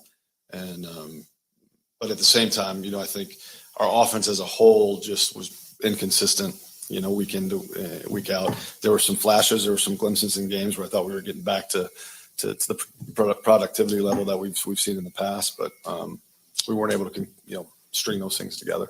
Is there any concern about his big play or big game performances? I mean, he didn't play well against Detroit, kind of the same thing against San Fran last year. Yeah, Bill, I think they're all big games for us, but certainly, the season enders are, so magnified. As a team, we've struggled to figure out a way to play really well in these final games, that have everything on the line, kind of winner or go home games. So we're continuing to look at that. It's very important to us. But whatever you don't finish the Super Bowl off of the win, you're going to look back and look at why you didn't play better in those games. During that stretch in October, how much consideration did you give to playing Jordan than a quarterback with a fractured thumb missing practice? Yeah, I mean, I think as long as we're in it, we were going to play the guy that gave us the best chance to win those games. I talked to you at the bye week. I think we might have been 4-8 at the time. It certainly wasn't looking good, but I did feel that if the guys could come together and just get something started, that we'd have a chance to get back in this. It wasn't in our control at that time. Really proud of not only the players, but the coaching staff, the whole organization. You've seen teams quit before in those situations, and our guys never did. They kept coming to work. They didn't blink. And we had a couple games fall our way, and then just kind of you saw it going, and we were really excited to see if we could get into these playoffs and see what we could do, but it just didn't happen. But no, I think as long as we have an opportunity to keep winning games and keep moving forward and get in the playoffs, we're always going to make the decision to go out and win the game. Hey, Brian, you have this option to really not do anything with Aaron until the start of the regular season. Mm-hmm. Is there a chance you would, even if he says he wants to come back, you would just hold off on that just because you don't know what could happen in the future? No, I think, again, those are all hypotheticals, and I want to get through this period of time where, he has a chance to get away and kind of see what he wants to do. And Matt and I start to work through, we're meeting with everybody in the organization, trying to just go through this season and start to plan out 2023. So those are hypotheticals. I don't know if we're there yet. Could you look him in the eye and say we're ready to move on? If we were, sure, absolutely. I mean, you're going to be honest with him. That's, you know what I mean? I think he deserves that. If we get to that point, we're not at that point. Brian, you mentioned how committed Aaron is to getting ready for the season, what he put the body through in the offseason. Do you need more of that work to be here in Green Bay? Like the last 2 years, he's missed some of you. Well, I think, we want all our players here in the offseason. I think, I think Matt and his staff, I think it's just when guys are together, first of all, I think there's more energy in the building, certainly when you're quarterback and your leaders in the building. So we want all our guys here. It's optional and voluntary, as you guys know, with the exception of the mandatory minicamp. So, but we would like, we invest a lot in these guys, and we would certainly like that investment back from all of our guys. But there's rules for a reason, and they're negotiated with the CBA. So, I know a lot of the veteran players probably need less, of that. But sometimes our younger players need those guys here as well. So. As we get moving, into this next season, we'll kind of see how that goes. You were pretty steadfast, I think it was 2 off seasons ago, that you weren't going to trade him when you didn't want to be here. The team called and wanted to inquire about that with you. I appreciate the question. Those are hypotheticals. Again, I think, he's got a lot of thinking to do about what he wants to do. And once he gets through that process, then we'll get together and start, planning this thing out. Brian, if he comes back at the same contract, are you back shedding Jet again this year? Are you redoing the reels and everything to stay in it? There'll be a little bit of that probably, no matter what. I think, again, we don't know the cap number, what it's going to be right now. Again, usually we have a little bit of an idea, but they've been kind of slow to roll that out to us. So once we kind of have that number and kind of understand, how we're going to move forward, but regardless, no matter what happens, we're going to do some of that, Along those lines, is Dave Bakhtiari your left tackle next season? I would hope so. I think, obviously, I think we're hopeful that he's kind of cleared some of those injury hurdles, that he had the last few years. I thought he got into a really good groove before the appendectomy, which set him back. But then when he came back, he kind of he just stepped in and like he hadn't missed any time. So he's unique that way. I think he got into a really good rhythm of learning what he needed in practice to get to the games. And I'm hopeful that as we get, beyond this season, that rhythm will serve him well as we go forward. Again, these are all decisions we're going to work through this offseason. I mean, David's under contract, Mason's not, so we're working through all that stuff. Mason had an outstanding year this year. Was really clutch in a lot of ways. I mean, so it's he's performing at a high level for a long time, and obviously having Rich coming in and stuff, and him adapting to a new special teams coach for I don't know how many years in a row now. But he carried us in a few of those games. There's no doubt about it. I'll try to a few days to reflect. What went wrong this year? You won 13 wins in a row, 3 years in a row. I'm sure you thought this team was going to be damn good. Yeah. The defense wasn't. The offense wasn't. What happened? I think you hit it on the head. I mean, I think certainly we had some moving parts, but we just never played complementary football. You know what I mean? I think at times when our defense was playing well, we didn't adjust and do things in the second half, and our offense was taking some time to get going. So, I think we got better as the year went on, but I think there was just inconsistencies in our complementary football, and I think that hurt us along the way. So is that coaching, Brian? Sorry. Is that coaching? It's everything. I think it's everything. It's players, it's coaching, it's just everything. I think, and again, you'd love to have, if I had the answers, we wouldn't have been there. You know what I mean? So I think as we look back, and we look at every kind of, everything we did to prepare for the season and what we did in the season, we'll look at all that stuff and then try to prevent that from happening. But it's everything. So injuries notwithstanding, Brian, did you kind of underestimate what you thought you'd get out of the receiver room post ads? I don't think I underestimated. Certainly we had some injuries there. We knew that was going to be a challenge. I thought our defense early was going to be at a level that might give us some time for those guys to catch up. Certainly Christian's injuries early just set him back, and it took him a while to get rolling. Once he got rolling, I think we were a different team. I think teams played us differently once he was going. But when you lose a Hall of Famer like Devontae, there's going to be some time before you can get back to that level. So Bill asked Rodgers after the game if he thought he still has it, and Aaron said yes. But then in his answer, he said, "I feel like obviously we didn't avoid certain things that were going to fill that void, and ultimately that didn't happen." What would you have liked to have done at wide receiver? Because it looks like you drafted 2 studs who are going to be pretty darn good players, but maybe not their way as rookies. So when you look back, what could you have done differently to fill that void? Or were there things you wanted to do and you weren't able to do? Yeah, I think, there's obviously things you can do, right? We were losing a Hall of Fame player, and it's pretty difficult to replace a Hall of Fame player with another Hall of Fame type player, especially unless you're willing to give up the resources and the salary cap money to do so. So, we ended up going the draft route, and we're really excited about the guys we drafted, all 3 of them. But I think we didn't come together as an offense and as a team early enough to be productive like we needed to be. And there's a lot of reasons for that. I mean, I think obviously there were some injuries, not only to the wide receiver score, but also the offensive line was going through some things early. But yeah, there's always going to be an adjustment period when you lose a player like that. So when you look back, so let's do this. We'll step out. We'll take a quick break. We'll come back. We'll get more of Brian Gutey. We'll kind of, get through all of this, but a lot of stuff to chew on when we come back and when he finishes up. This portion of the program brought to you by, they're back. The fish fries are back. The doors are open, and that's our friends at Stoley's Hog Alley out there in Oconomowoc, kind of Delafield area, Summit. And stop in and tell them we said hi, because it's those long-time fish fries that have been so coveted, if you will, in Lake Country. They're back. Stoley's is back open. Stop in, whether it's carry out or you're going to go dine in. Either way, it's a great place, great people, and support the business. They're back open. And like I said, the other night, we were on an hour away. We didn't care. It was great just to have Stoley's Hog Alley back open. So Jeff and Alicia, wonderful, wonderful people. Thanks for supporting them. But the fish fries are back. And if you're looking for a fish fry tonight, that's the place to go. Stoley's Hog Alley out there in Summit, out there near Oconomowoc and Delafield, right in between. Stop in and tell them we said hi. More of the Bill Michaels Show coming up next. Covering Wisconsin sports like a blanket. This is the Bill Michaels Show on the Wisconsin Sports Zone Radio Network.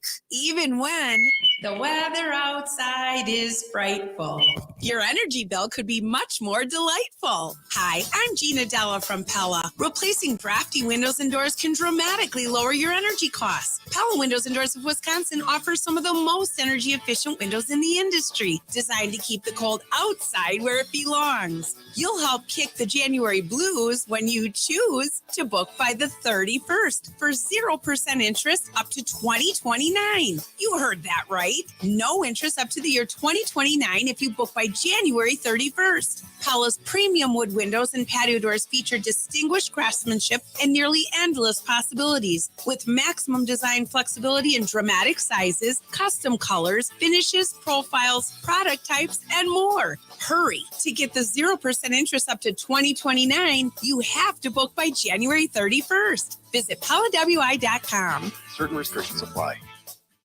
This January, hit the road to riches at Potawatomi Casino Hotel. Play each day for thousands in free play and entries into the big $200,000 grand finale.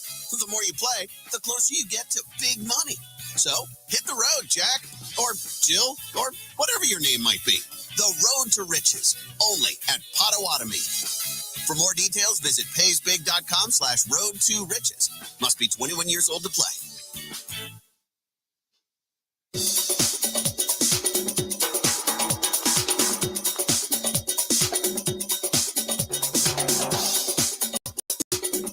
Bill Michaels will resume in 3 minutes.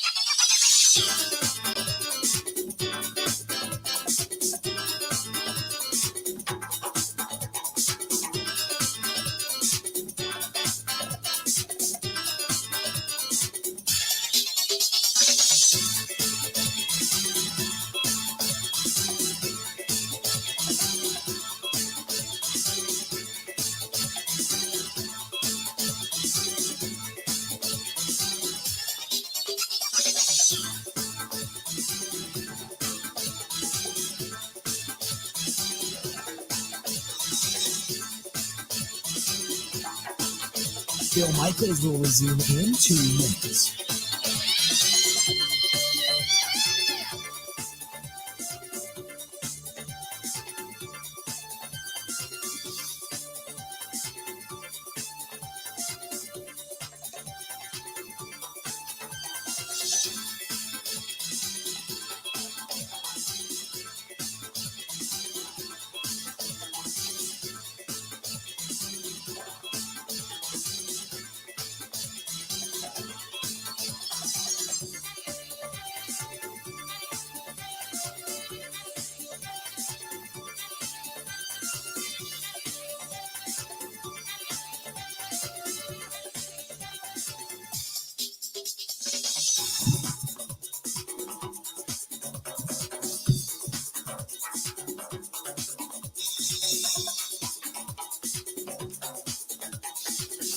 Bill Michaels will resume in 1 minute.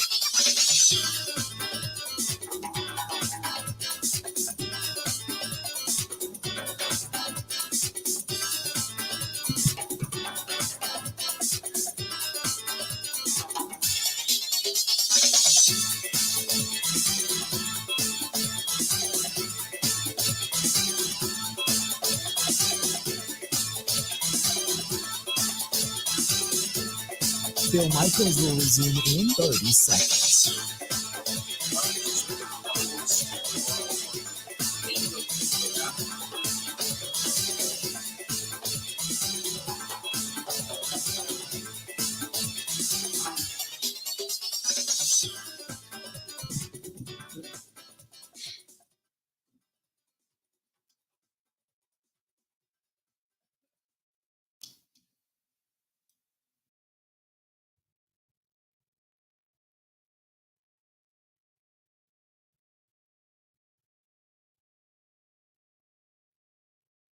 Out at Johnson Creek, there's our friends at J&L to be, whether it's a minivan, your SUV, your everyday vehicle, or you're an over-the-road driver. Doesn't matter. They can help you out. It's right there off of 94 at the Johnson Creek exit, just north. You can see the Goodyear sign.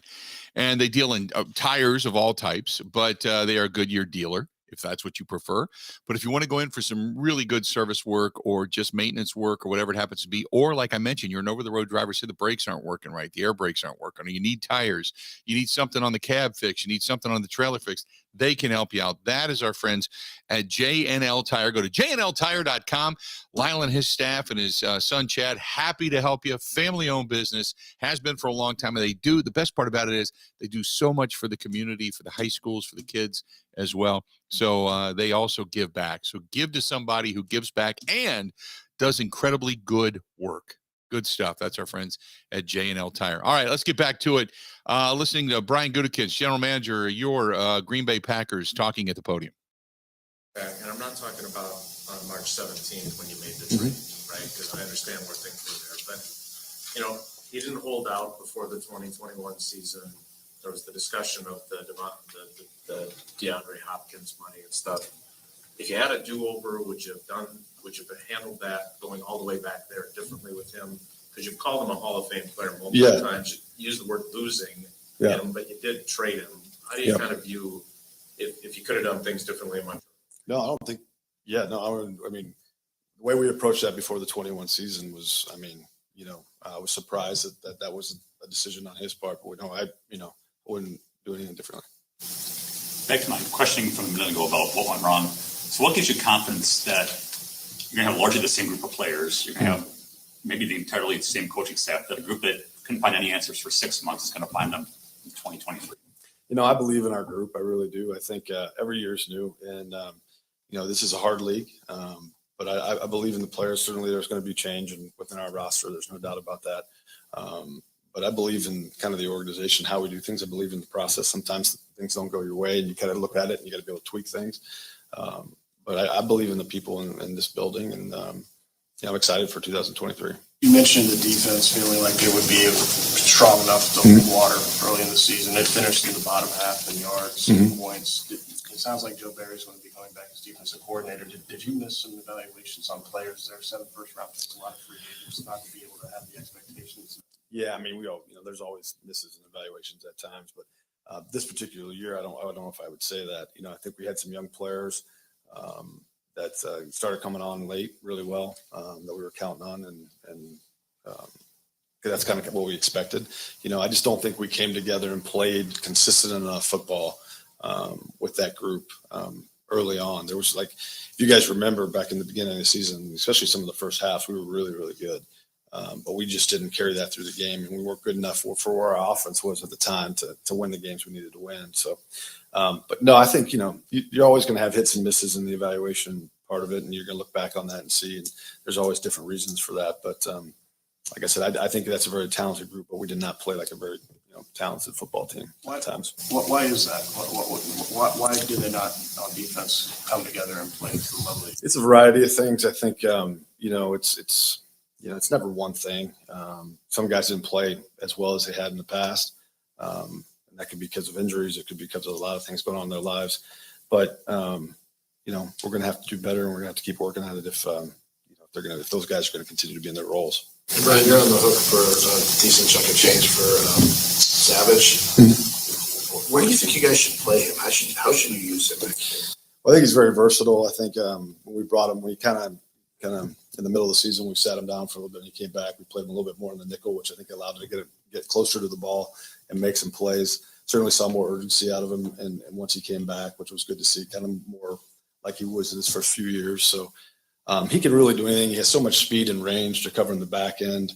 But when you put him back there, sometimes he gets further away from the ball and he doesn't have his chance to make as many plays. So you guys know how I like versatility kind of throughout the secondary and the offensive line. He can do a lot of things.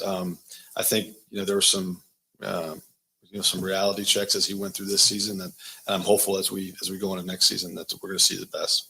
Brian, the special teams obviously took a big step forward, and Rich was a big part of that. But you had also talked about you guys doing some things differently with the roster. Yes. Does that shift from your point of view, need to become, a permanent shift to keep that special teams where it needs to be? Yeah, I really like what we did as a teams unit this year. I mean, a lot of respect and for Rich and how he goes about things. I think the thing that I liked the most was the play style of those guys, and you guys probably saw it. Not only the effort and the intensity, but then the pride they took in it. I thought our cover teams were as good as they've been here in a long time. So yeah, I think the way we approached it was a little different from a roster building perspective, and I think that'll kind of continue. Brian, what was your reaction watching Keyshawn, kind of go from a guy that was a flyer at the beginning of the year to where he was at the end of the year with the kickoffs and also, somebody in the slot corner work? Yeah, I'm really proud of the way he took, really responded to the opportunities given to him. I think not only in the team stuff, but on defense as well.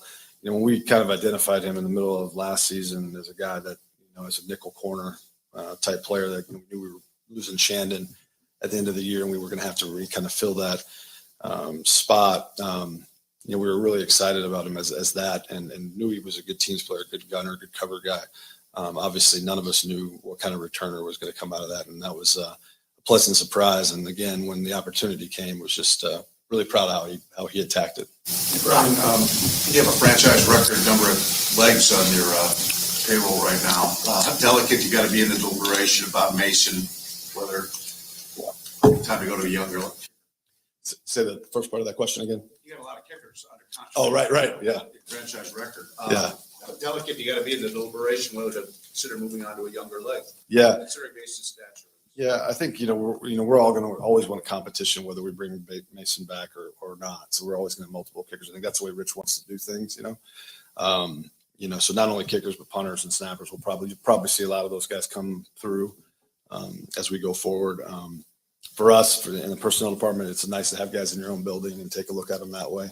And we were doing that ever since the COVID year, when you kind of had that fear of Saturday morning or Sunday morning waking up and one of your kickers or punters got COVID. We started stacking the roster, the practice squad with those guys. And I think now that the practice squad will stay at 16, I think we'll probably do that regardless from here on out. How do you evaluate the job that the coaching staff did, and how much input do you have in what that staff looks like next season?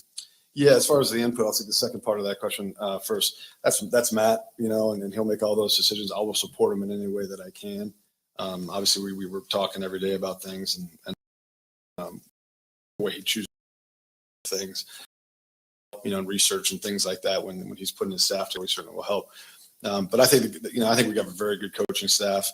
And there were some trying times this year as we went through the season. But again, to be able to hang tough and get back and win those 4 games in a row to get back in the contention to make the playoffs, I think those guys deserve a lot of credit for that. Let's do this. We'll step out. We'll take one more break, and we'll wrap it up with Brian Gutey coming up after the bottom of the hour break. This portion of the program brought to you by our friends at Skipper Bud's Boat Show. Boat Show, looking for a deal. Boat show is going to be going on. Check out our friends at Skipper Bud's. They're going to be at the boat show.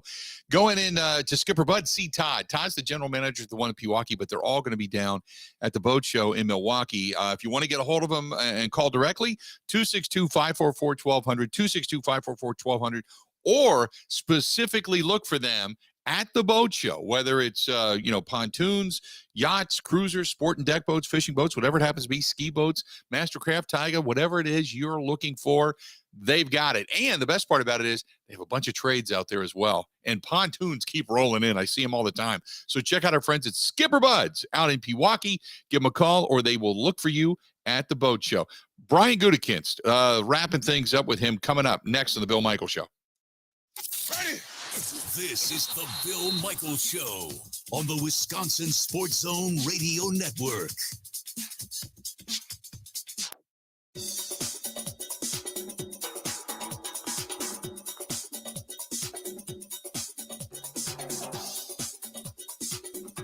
Bill Michaels will resume in 5 minutes.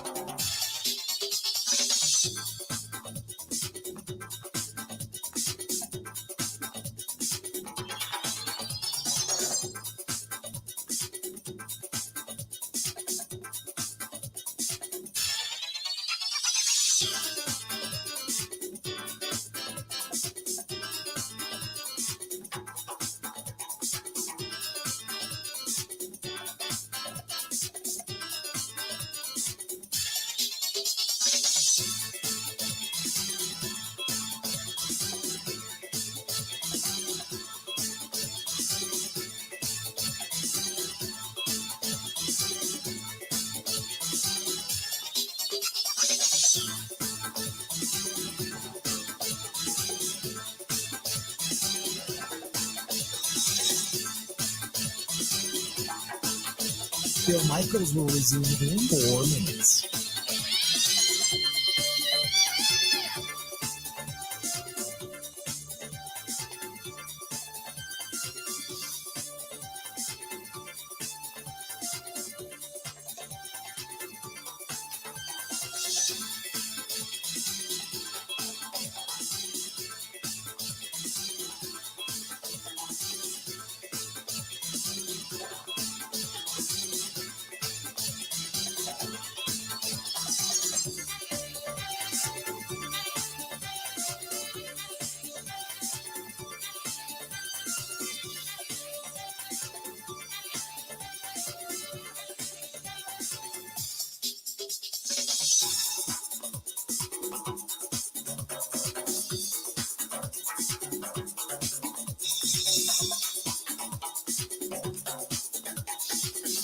Bill Michaels will resume in 3 minutes.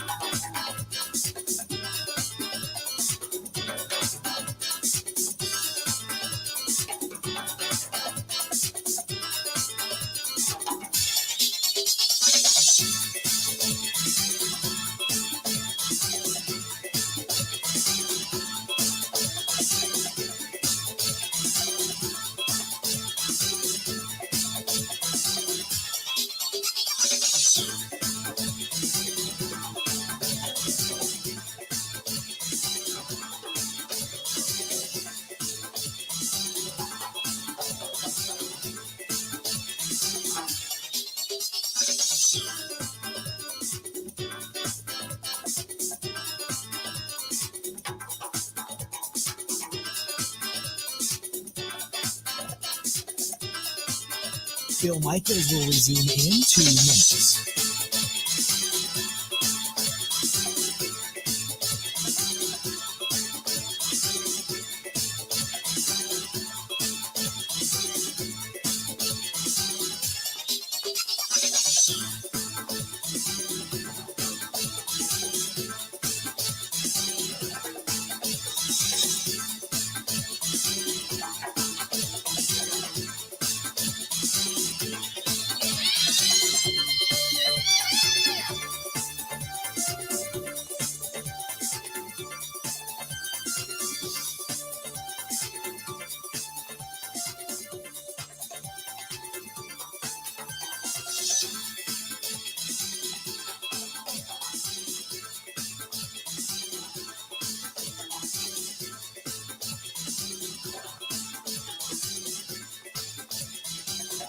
Bill Michaels will resume in 1 minute.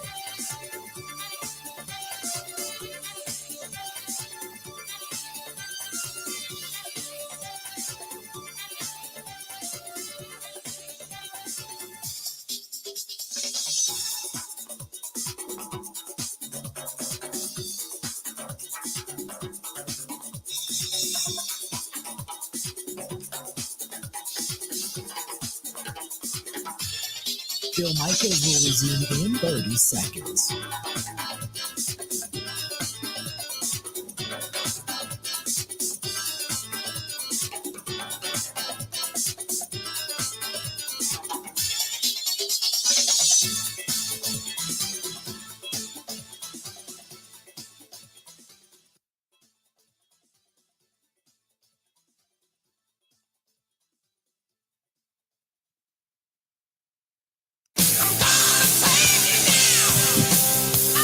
Welcome back. Good to have you.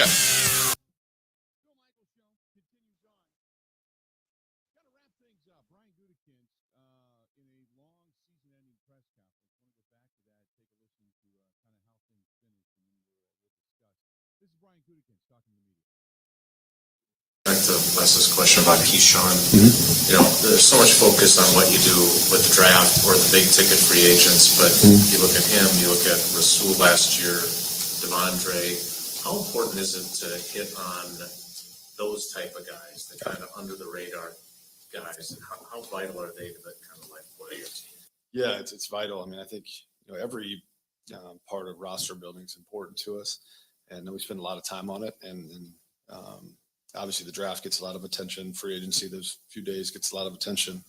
But for us, that's as important as anything. finding those role players that can come in, be versatile, play teams, do different things for you at a high level. It's exceptionally important.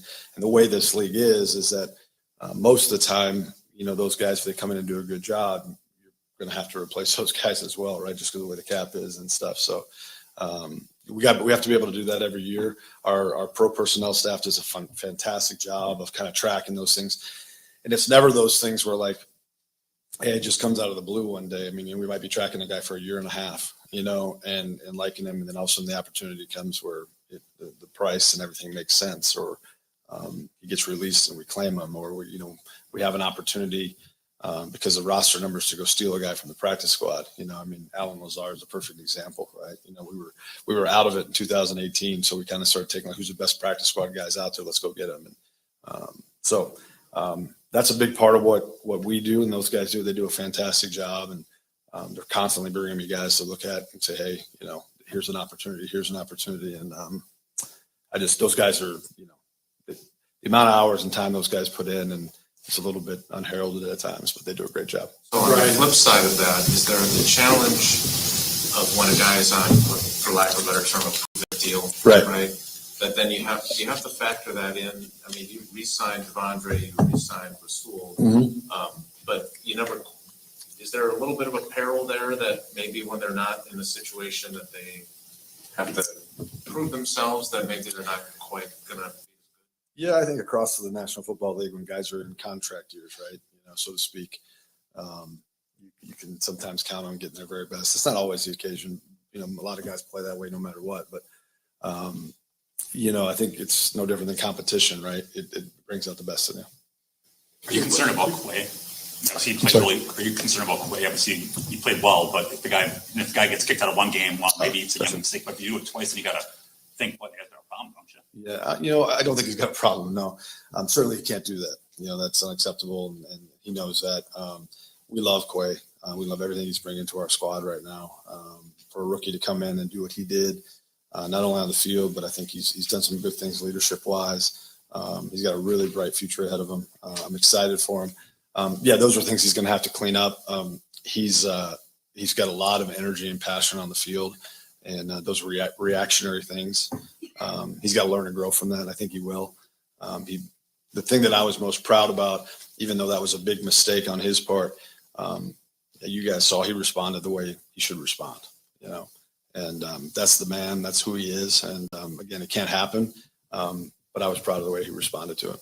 Were you concerned about defense at times on how they graded out the missed tackles? And, you wanted to look more like the second time you played the Vikings. And the challenge of having to fill that linebacker spot after you lost Rashawn.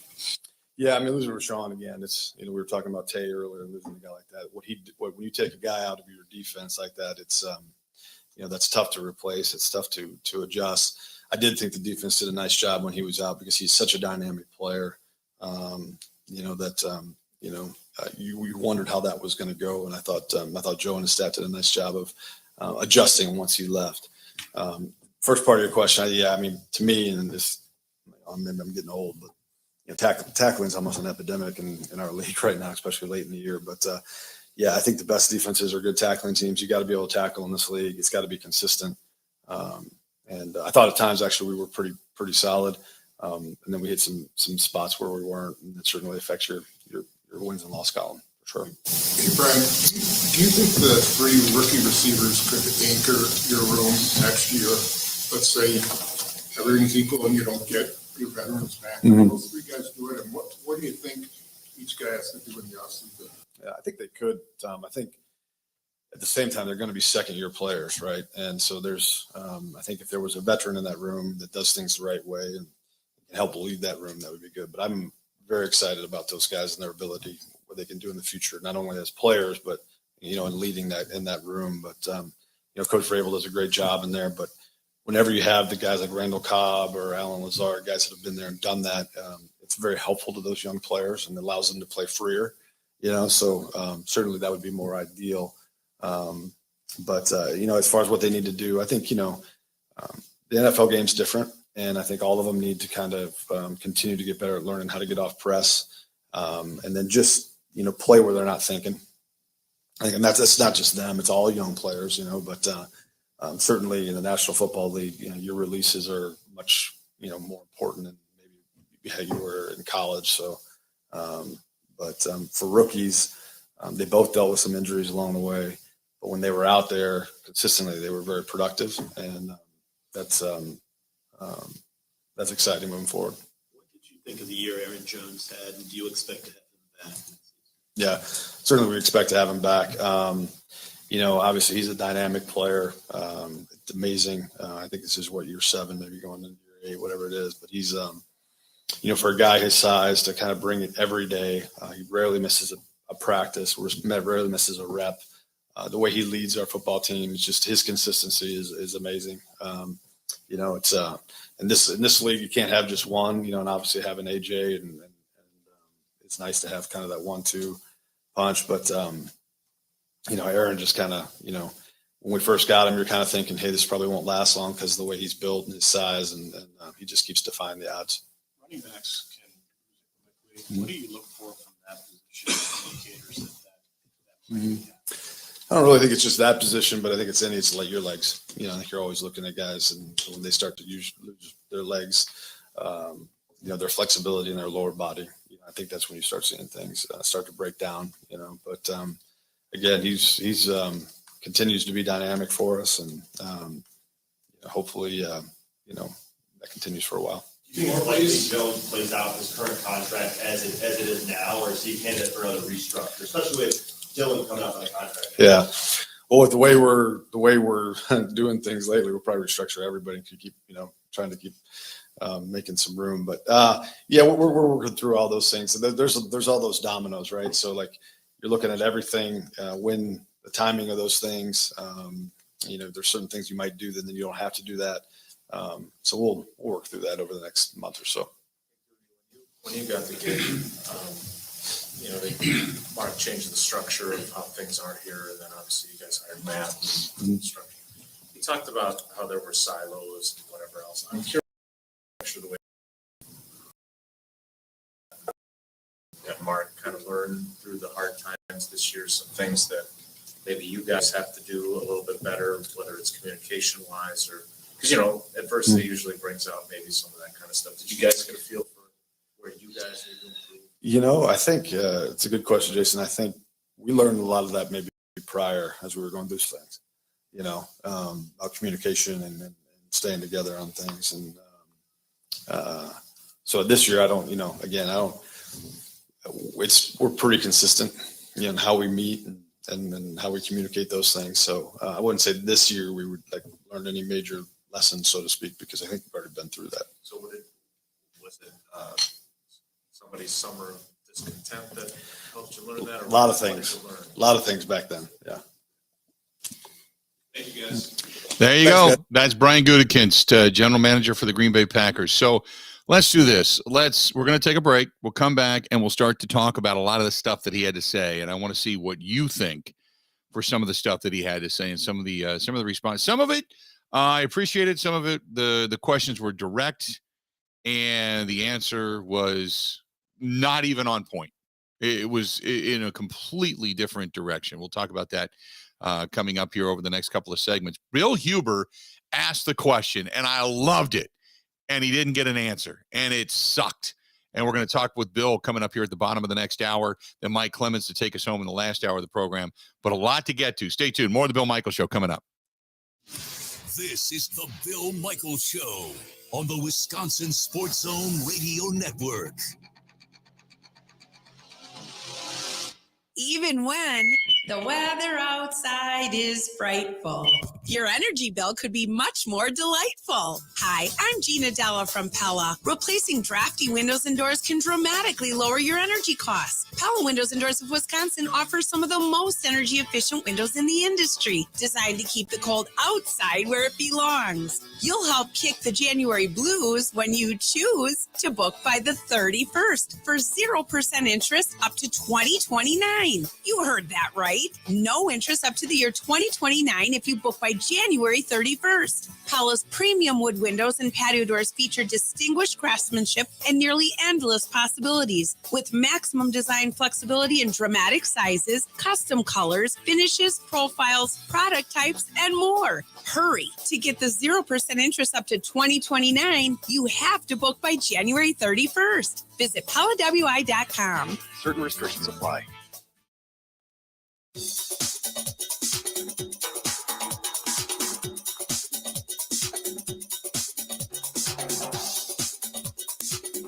Bill Michaels will resume in 3 minutes.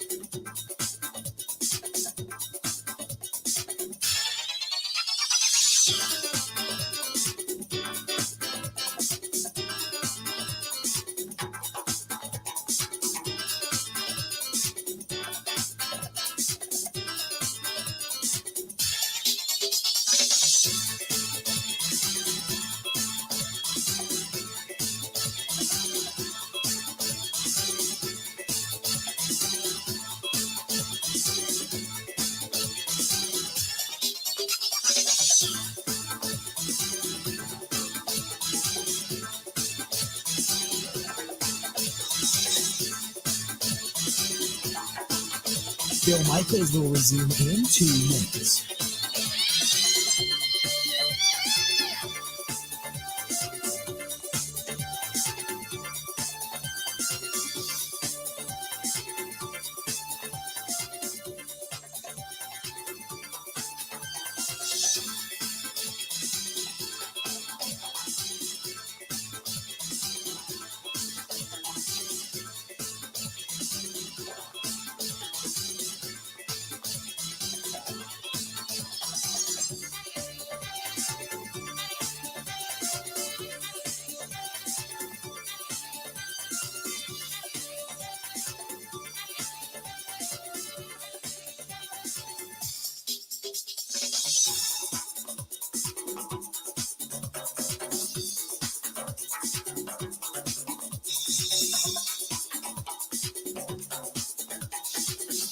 Bill Michaels will resume in 1 minute.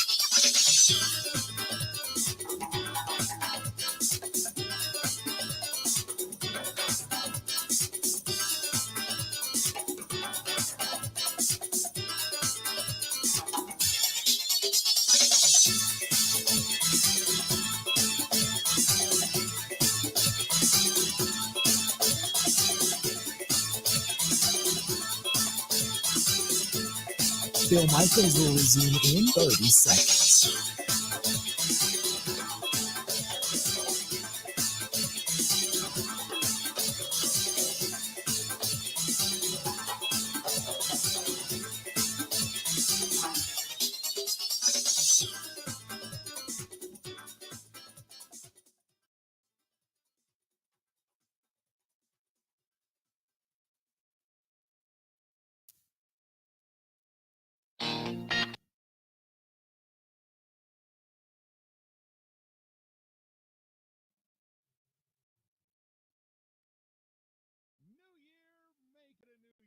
That's our friends at the New Mail Medical Center. They can help you out. New Mail Medical.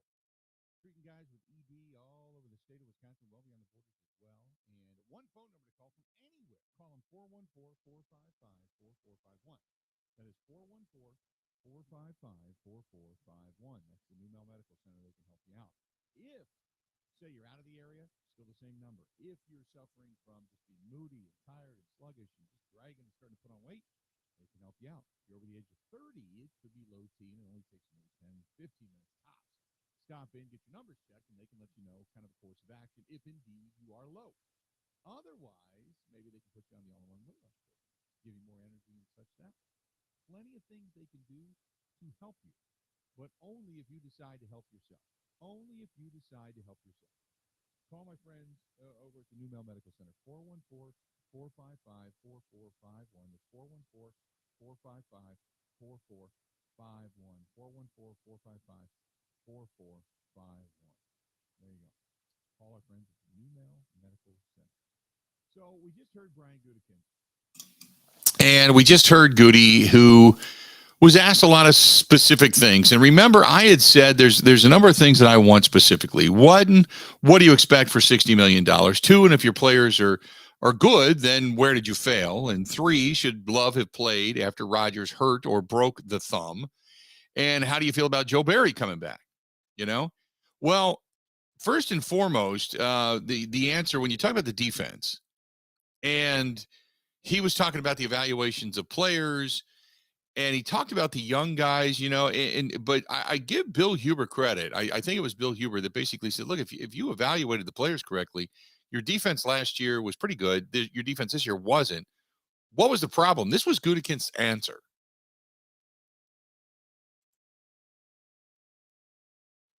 I believe in our group. I really do. I think every year is new. And, this is a hard league. But I believe in the players. Certainly there's going to be change within our roster. There's no doubt about that.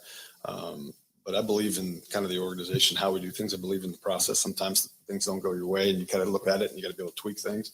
But I believe in the people in this building, and I'm excited for 2023.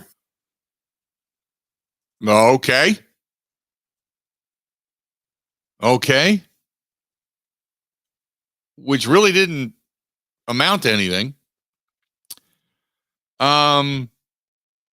The answers you wanted weren't there. He wasn't going to give you. He avoided certain questions, just flat out avoided them. He could have just said, "I don't want to answer that," but he didn't want to. He didn't want to be that way. Like he said, I believe in our group. A hard league. Certainly, there's going to be change. Believe in the process. Believe in the people. Okay, yeah. Because the question from Bill Huber was basically not only about the defense, but about look, you got the same group of people. You talk about the evaluations of players. You talk about the growth. You talk about keeping the group together, running it back. If I'm a Packers fan or media or just whatever, why am I expecting a different outcome next year when you're doing it with the same people, the same personnel, the same coaching staff this year? And he says, well, I believe in the process. I believe in our group. I believe it. I don't know if I would still say, there's going to be some roster movement. I think the roster changed, and he agreed. He did say that you need a veteran in that wide receiving group. And I don't think he means just Randall Cobb. You need a veteran. You need another guy. Even though these guys are going to be in year two, and you got to throw Samori Toure into the mix. But between Christian Watson, Dobbs, Toure, you still need 3-4 other guys. Is Alan Lazard, is he going to be that guy? Is Randall Cobb going to be that guy? Is somebody, you need 3 or 4 other guys minimally.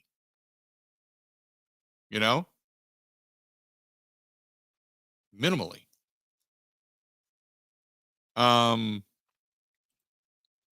So and then when he was asked what went wrong, he basically said, look, it wasn't the players. It was just we didn't play complementary football. The offense was having issues, and the defense played well in the first half. And again, he danced around it because he said it. He said the offense played really well, at times, and the defense didn't, and vice versa. He said the offense was struggling. He talked about the offensive line, getting Elton back, getting Bakhtiari back, the changes on the offensive line, getting the young guys involved in the offense and such. He talked about all of that, all the stuff that we already knew going into the season. We figured it would be a learning curve. And then the defense would play really well in the first half of a game. And then came the, quote, dreaded halftime adjustments, and there was nothing. He very much avoided pointing the finger at the coaching staff. But it's what he didn't say. The one thing he didn't say was, oh, by the way, our defense played really well in the first half of some of those ball games. As you could see, we just didn't do well in the second half of games. In other words, we got outcoached. I mean, that's what he wanted to say. He just didn't say it. We got outcoached. We're not dummies. We got outcoached. They did a few things differently coming out in the second half. Our defense didn't pick it up. Then he talked about Darnell Savage, some of his issues, basically trying to do too much. Okay. Getting badged, coming back. They had to come to Jesus meeting. It was just really it was like guys didn't buy in until they got sat down to say, you're going to buy in. And then he thought Joe did well, but then was asked, well, why are you losing these games? You've walked off your season 3 years in a row having home games at Lambeau Field. Hey, that's unheard of. Why are you doing this? Oh, well, it's this and that, and we just haven't been able to get over the hump and big. I'll tell you this, all of that goes back to coaching. It's number 12 and it's coaching. Your offense has let you down. 12 has let you down. Your coaching has let you down. But he did say over and over again that Aaron Rodgers gives them the best chance to win. I give Mike Clemens credit, because Mike even said, hey, with the broken thumb, why didn't you play Jordan Love? Even a game or two. He never even came close to answering that question. He never even came close to answering that question. We'll talk more about this when we come back. It was a long-winded answer of crap. Stay tuned. We got a whole lot more of the Bill Michaels Show. 2 hours down, 2 hours yet to go. Bottom of the next hour, Bill Huber from SI. He was in that room today. And then Mike Clemens taking us the rest of the way throughout the last hour of the program. Got a lot to nosh on. Stay tuned. We got more. Bill Michaels Show coming up next.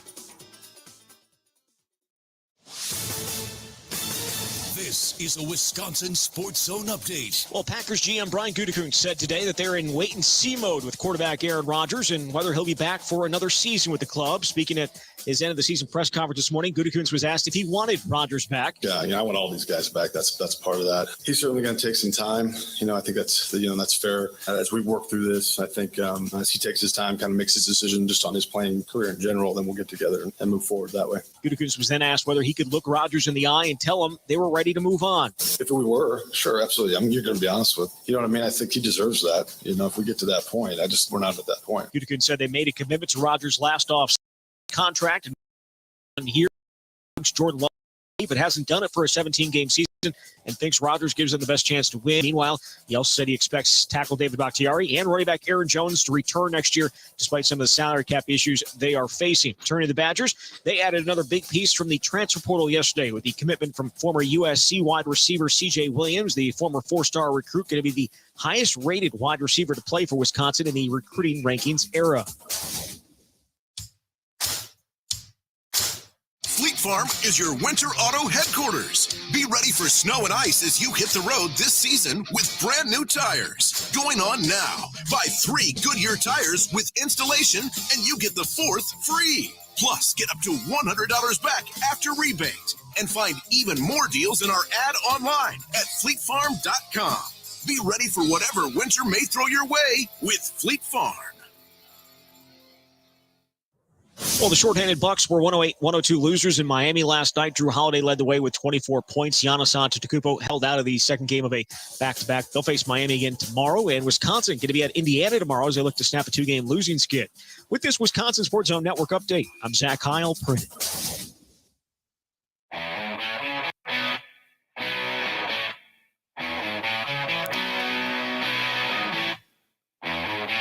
Welcome back. Good to have you.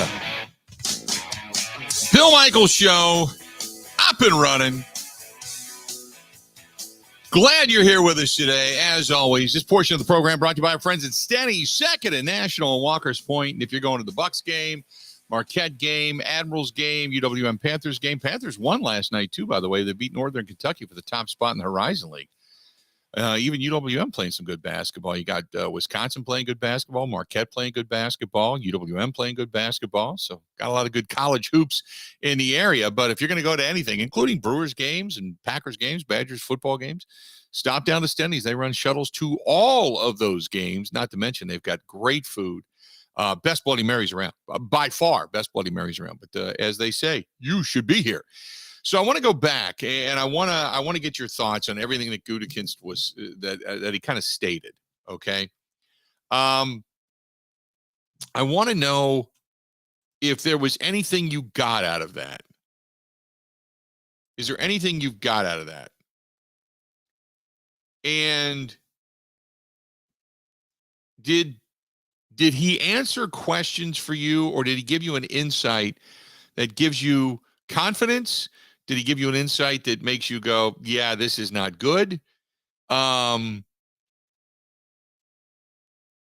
what do you think when you hear Gutekunst speak? 877-867-1670, 877-867-1670. What do you think? Mike Clemens, this was the answer. Mike Clemens, I give Mike credit. Mike asked the question. He said, hey, look, Aaron Rodgers broke the thumb. Do you think that maybe Jordan Love should have played a game or two to let that thumb heal and given them, an opportunity to win the games? Here was the response to that question. Yeah, I mean, I think as long as we're in it, we were going to play the guy that gave us the best chance to win those games. I talked here at the bye week. I think we might have been 4-8 at the time. It certainly wasn't looking good, but I did feel that if the guys could come together and just get something started, that we'd have a chance to get back in this. It wasn't in our control at that time. Really proud of not only the players, but the coaching staff, the whole organization. You've seen teams quit before in those situations, and our guys never did. They kept coming to work. They didn't blink. Then we had a couple games fall our way, and then just kind of you saw it going, and we were really excited to see if we could get into these playoffs and see what we could do, but it just didn't happen. But no, I think as long as we have an opportunity to keep winning games and keep moving forward and get in the playoffs, we're always going to make the decision to go out and win the game. What? The question was, because he didn't listen to the question, or he heard what he wanted to hear. The question was, after Rodgers broke the thumb, do you think you should have played Jordan Love? And he said, well, we were 4-8 at the time. No, you weren't. You were 3-2.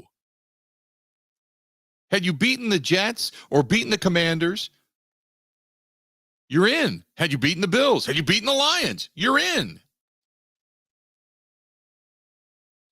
This was Mike asking the question. Take a listen. During that stretch in October, how much consideration did you give to playing Jordan than a quarterback with a fractured thumb missing practice?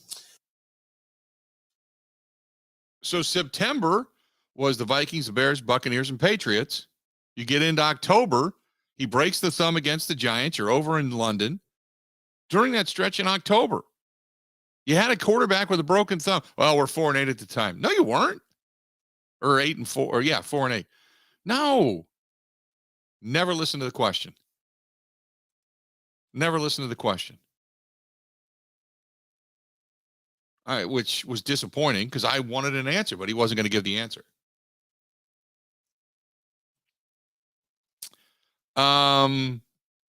He said in regards to now, this is the third time in 3 seasons you've walked off of Lambeau Field in big moments and with losses. He said the season enders are magnified.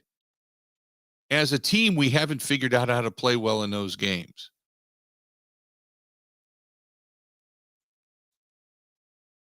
Okay. I can agree with that, but my argument is, well, isn't that coaching?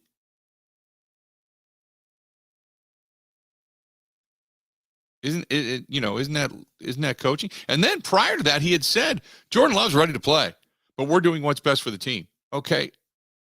What? Okay, I get it with the Rodgers thing. I understand that.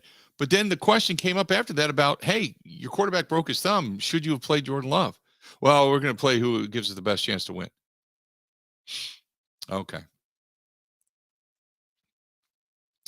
They want all the players back. And this was the other question. When it came to, hey, you've got a lot of money wrapped up in some of these guys and Aaron Rodgers. They asked the question without saying, hey, You're paying $60 million to Rodgers. What do you expect? Which I'm glad somebody asked it. And his response was, we want all our players here in the offseason. Quarterback and leaders are in the building. We invest a lot, and we want the investment back. And then he followed it up with, but we understand they're veterans. They don't need as much, blah, blah, blah. But the young guys need them here. It was like, but this, but that, but just stop. It's just say, hey, look, for they don't have to be here. Part of the collective bargaining agreement, it says they don't have to be here. But we want them here. I mean, I give him credit for kind of dancing around that and trying to get that topic in, but he said we invest a lot and we want that investment back, end quote. I don't blame him. That spoke loudly. I don't know how many times he mentioned the loss of Davante Adams as hurting them, which then I guess my follow-up question would have been, hey, you've mentioned Davante and the loss of Davante and how detrimental it was 3 or 4 times already. Should you have just paid Davante the money instead of Rodgers? Should you have gone after harder Davante than Aaron Rodgers? Because clearly Rodgers wasn't as good without Davante. Davante still had a decent season with a decent quarterback throwing to him. I mean, they keep going back to Davante's not walking through that door. It's not like he was injured. You traded him away. You got rid of him because he didn't want to be here anymore. So I thought that was interesting. I give him credit. He didn't want to undercut his head coach. I don't know if it's marching orders or if it's his thought or it's the work that he's doing in conjunction with Matt LaFleur, but he danced away from the coaching discussion. When the question was flat out, why should we even think there's going to be a different outcome next year? He said, well, I believe in our group. It's a hard league. Certainly there's going to be change, but I believe in the process. I believe in the people. Oh, okay. There's going to be some changes. I agree with that. There's going to be a couple of additions. He talked about, well, we've restructured things before. We're probably going to do it again. Moving money around. Okay. He talked about Darnell Savage going through a reality check and sitting down with him and kind of looking at things differently and really putting his head on. Talked about the defense being in the bottom half. And that was where he just completely avoided the question. Said, the defense was in the bottom half this year as opposed to last year. Did you miss on the evaluation? It's like, correct me if I'm, Ben, does it sound like some people inside that room listen to this program? Yeah, I think so. Yeah, I think so. Yeah. I have that answer, by the way. Play it. Yeah, I mean, we all, there's always misses and evaluations at times, but this particular year, I don't know if I would say that. I think we had some young players that started coming on late really well that we were counting on, and that's kind of what we expected. I just don't think we came together and played consistent enough football with that group early on. There was if you guys remember back in the beginning of the season, especially some of the first halves, we were really, really good. But we just didn't carry that through the game, and we weren't good enough for where our offense was at the time to win the games we needed to win. So, but no, I think, you're always going to have hits and misses in the evaluation part of it, and you're going to look back on that and see, and there's always different reasons for that. But like I said, I think that's a very talented group, but we did not play like a very, talented football team. There you go. Did you miss in your evaluations? Nope. He basically said, no, wasn't on me. That's a really talented group, man. Wasn't on me. We had some young players. They came on late. We were counting on. By the way, it didn't come together early. And obviously some injuries latter portion of the season. And then he said, did you see the way we played in the first half of some of those games early on? We played really well. We were really good defense. Yes, you were. In other words, you were out-coached. Your coach sucks. I'm saying it loud enough so maybe somebody inside the realm of the Green Bay area might go, oh, wow, here inside the walls at 1265 to go, yeah, we might want to get rid of Joe Barry. He does not sound like he's thrilled if Joe Barry's coming back. I'll tell you that right now. Yeah, we're a good group. We're a good group. Yeah. He also was asked, I mean, we heard this during the season, but about who's going to make the decisions. Yeah. He said, oh, yeah, that's Matt's decision. That's and I Matt's support decision. him. Yep. Pretty much, it feels like he's separating himself from all of that. Where if bad again, then everyone gets fired, but he keeps his job. Right, exactly. He's like, nope, the evaluations were good. The evaluations are good. And I'll say this, this is where Mark Murphy does come into play. And I defend Mark Murphy a lot, but this is where Mark Murphy does come into play. Where if the silos are truly down, and Gutey is, and I told you this is the way it's got to go. Gutey is sitting in Murphy's office, and he's saying, no, the players are pretty good. We've seen them play really well. And then at half, or in the latter portion of the year, they started to come together a little bit. But at half, they were getting out-schemed. So are these players good for only a half? So are they good players? Or are they bad players who get lucky in the first half and can't play in the second half? What is it? No, the players are probably pretty good. The group is probably pretty good. Yeah, it's we relied on some young guys early on. Didn't come together early, and then he made it a point to go. Did you see how good the defense was in the first half of some of those ball games early on? Yeah, he made there you go. There is your dagger. There's your dagger right there. That is just learning about that too, Bill. Thank you very much. That is our defensive coordinator got out coached in the second half of ball games. That's what that is. There you go. He got out-coached. You don't tackle live at any point. Nope. Don't tackle live at any point.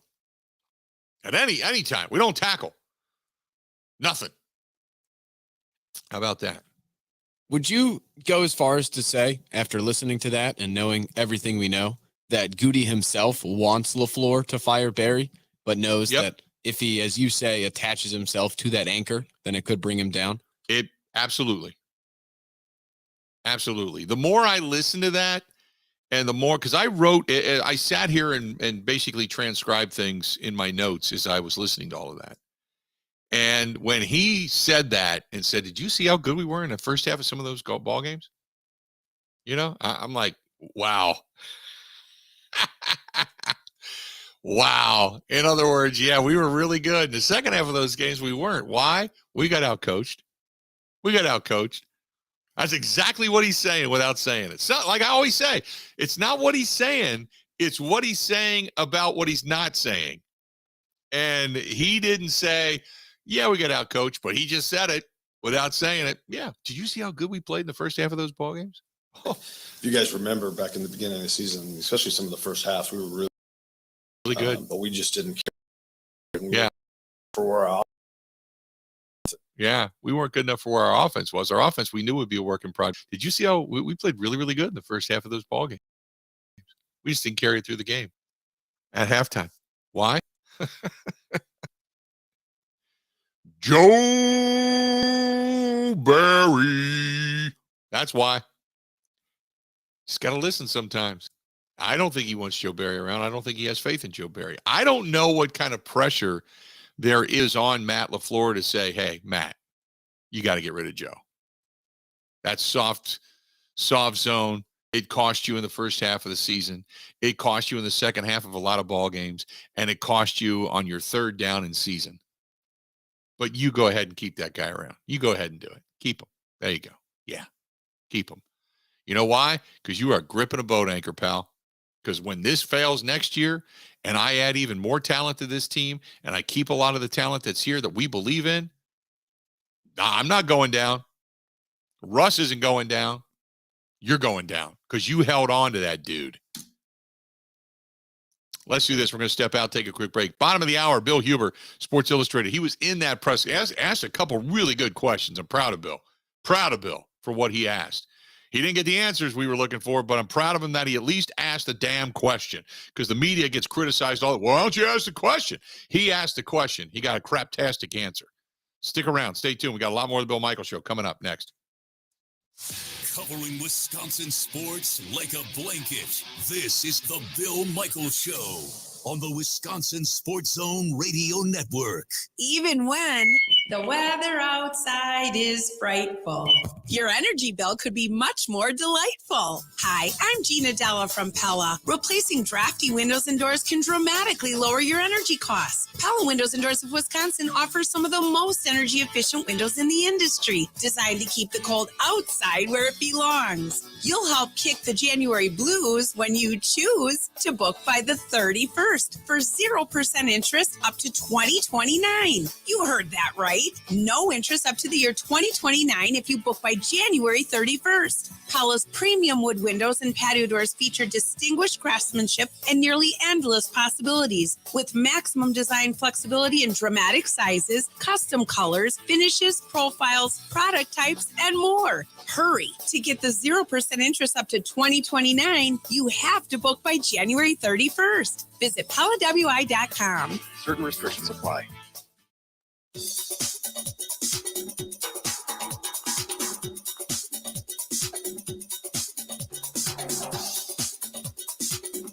Bill Michaels will resume in 3 minutes.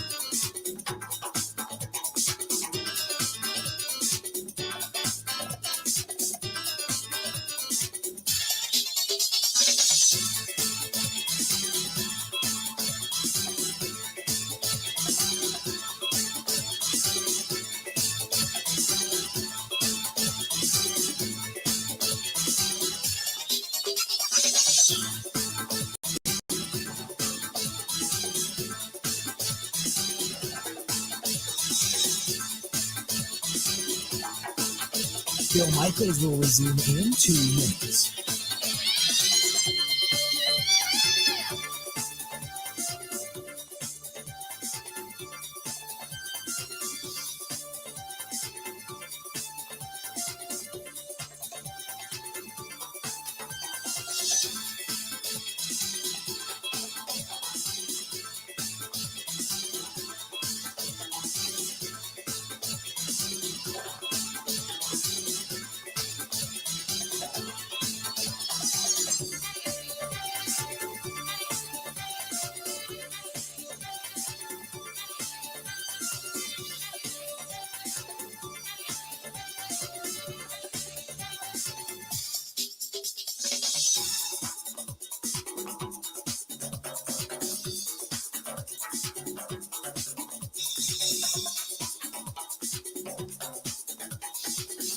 Bill Michaels will resume in 1 minute.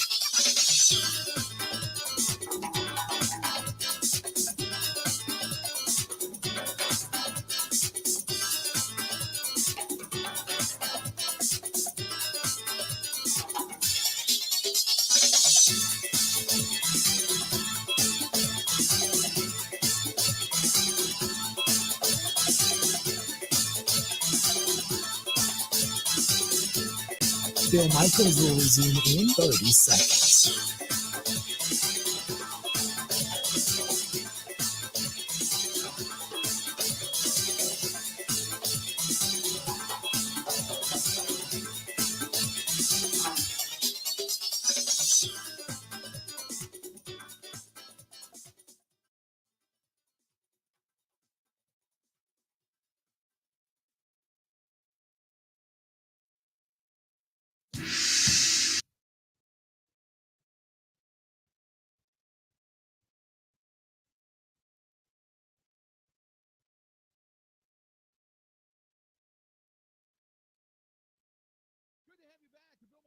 We continue on. This one's brought to you by our friends at Sloppy Joe's and Smoke on the Water. Smoke on the Water's got a music series going on. They've got some really cool stuff out there at Smoke on the Water in Okauchee Lake on Saturday night this week. Saturday night blues jazz stuff. Oh, I'm looking forward to that. Some blues and jazz stuff going on at Sloppy Joe's out in not at Sloppy Joe's. It's Smoke on the Water out in Okauchee. Now, if you're going to say go for a beverage, old fashioned, something like that. Tonight for a fish fry. Tomorrow you can stop out the Sloppy Joe's, but tomorrow night out at Smoke on the Water, they've got some good music. The music series continues in the downstairs. So if you're heading out and you want to get some good rhythm and blues, jazz, that kind of thing, head over to Smoke on the Water. The music series continues coming up tonight. 877-867-1670. 877-867-1670. Let's go to John, listening to us in New Jersey. John, how you doing today, man? What's going on? Hey, Bill, how you doing? Bill, do they think we're stupid or what with these press conferences? First of all, I was just talking to Ben. He's from Philly. I'm from Jersey here. If the New York media or the Philadelphia media had press conferences with their GM, they would rip them apart, man, about what happened this year. Remember Ron Wolf fired Ray Rhodes after 1 year? I don't think Ray Rhodes would worry about what the head coach would have said about a defensive coordinator. Right. They would have got rid of him. Right. So I don't understand what the hell's going on. It doesn't make any sense to me. Like you said, it's going to happen again next year. They're not going to change. I am optimistic, but I am now raised one eyebrow at the prospect of the 2023 season. And because I look at it this way, if Rodgers is back, you got maybe one more shot. You got to put all your cards on the table, and you got to put your best out there. Running this guy back out there again, that's not putting your best out there. That's wasting another year or maybe your final year of Aaron Rodgers, and I think it's stupid. Oh, Bill, you heard about, obviously, LaFleur's brother, right, Mike? Yep. Robert Saleh didn't care. He let him go. Yep. He didn't go. He didn't say, if you let him go, you let me go. He stayed. Right. LaFleur's gone. I just hope we don't get him. Hope we don't get him because he's terrible. That's the other question. Yeah, you saw him up close and personal. Oh, forget about it. Forget it. Bill, you know what? Even Rodgers, I'm getting sick of him, man. I'm getting sick of him. You know what I mean? This is ridiculous. I think that there's a lot of people that have. Man. No, I agree. There's a lot of people that have Aaron Rodgers fatigue right now, no doubt. Have a good weekend, Bill. All right, bud. Appreciate it, man. He's right. He's right. Look, Salah said the offensive coordinator is not working. We went through 3 quarterbacks. This was mishandled. We didn't do things right. Changes have to be made. We didn't make the postseason. I do believe in what Matt LaFleur said about continuity, 100%. 100%. But you have to ask yourself, you know, I know they keep saying we got to do what's best for the Green Bay Packers, but you have a unique situation. You have a unique situation. You got to, if you're going to run it back and you're going to put this whole thing back together again, you can't do the same thing. You can't hope that Joe wakes up tomorrow and goes, oh, I get it now. Why? That is going to be the biggest fold your arms, throw them on your chest, and say, show me something moment out of Packer Nation ever. Ever. Because nobody believes. Nobody believes it. And I'm not knocking the defenders, the players. It's going to be great to get Rashawn Gary back. It's going to be great to get Eric Stokes back, to add that depth. Hopefully it only gets better. Devontae Wyatt, Quay Walker, hopefully it only gets better. Preston Smith, you'll get him on an uptick. You know, he had a pretty good season, statistically speaking, but the pressure, consistency of the pressure wasn't necessarily there, not what we became kind of accustomed to, but he had a pretty decent season. Hell yeah. But you hope that there's another uptick in all of this. Pressure's there. Quarterbacks are under siege. They're getting it up front. You know, you hope that it all happens, right? But the one thing that's not going to change is the guy calling the plays. Mr. Soft Zone. Mr. 2nd and 6, so play 10 yards back. And then you still got Matt LaFleur calling the plays. 1st and goal, let's go shotgun, empty backfield. 2nd and goal, let's go shotgun, empty backfield. 3rd and goal, let's go shotgun, empty backfield. Or, by the way, our slower runner of the two, let's have him stutter step his way to a handoff.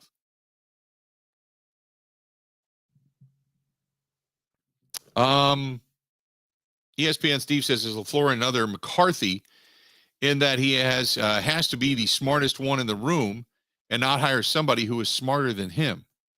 I don't think so. I think what he would like is much like Mike McCarthy wanted. Mike McCarthy wanted somebody to take over the defense and not have to worry about it. I think that's what Matt LaFleur wants. Now, when it comes to the offense, I think it's the 3 and or 4-headed monster of Tom Clements, Stenovich, LaFleur, in Rodgers.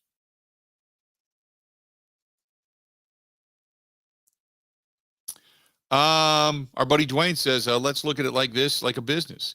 There were failures in management. Don't they owe it to the organization to dissect and find the problems that are obvious, and then make changes? It's mind-blowing. I 100% agree. Oh, geez. Tidbit says, please call him correctly, Matt LaFluffer. Oh, my God. Ben, there you go. Relax. Yeah. Relax. Mark says, Bill, you said it over and over. You can't unsee it. I know. Yeah, Tidbit has that image in our brains. I know, right? He's got that in his head. I agree. I appreciate the fact that you and our buddy John from New Jersey is correct. You know, but I'll say this about the media. Bill Huber brought it. Mike Clemens brought it. I heard those questions, what I wanted to hear. I think they were hard questions, and I never got a legit answer. They weren't even addressed. The question about the defense, about, hey, if you're an evaluator and you believe you've got good players, and what happened? That was kind of addressed by not addressing it, but by saying certain things, going, we played really, really well in the first half of those games. We just didn't play a whole game. In other words, we got out-coached. Okay, I can live with. The question about, hey, your quarterback broke his thumb. Do you think Jordan Love should have played? That thing went to a whole other area of weirdness in that answer. It's like, were you even listening to what was said? He was asked at the start, do you want Aaron Rodgers back? And he said, oh, yeah, Aaron, Bakhtiari, Jones, we want all of them back. Right. I would have said, yeah, but do you want Aaron Rodgers back? Right. Try to pound the specifics as much as you can, even though probably wouldn't have answered. Yeah, so I want all these guys back. Yep. He said the year was a year dealing with injuries, a lot of moving pieces. But he said, I like the way he led us, talking about Aaron Rodgers, like the way he led us. Does he mean like kind of behind the scenes when he got into the positivity and the manifestation of positive and all that? Because I can understand. But the other thing that Gutey said, and I thought this was an emphatic statement, he said, we made a big commitment to him, and it certainly wasn't for just this year. In other words, you're not leaving us high and dry.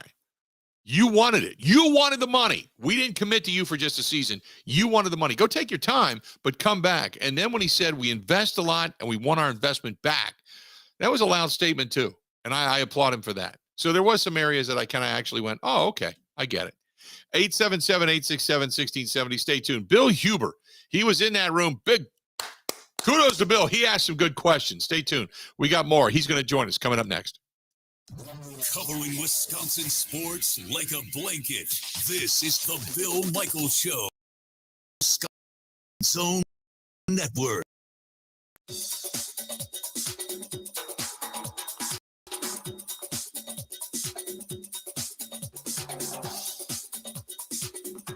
Bill Michaels will resume in 5 minutes.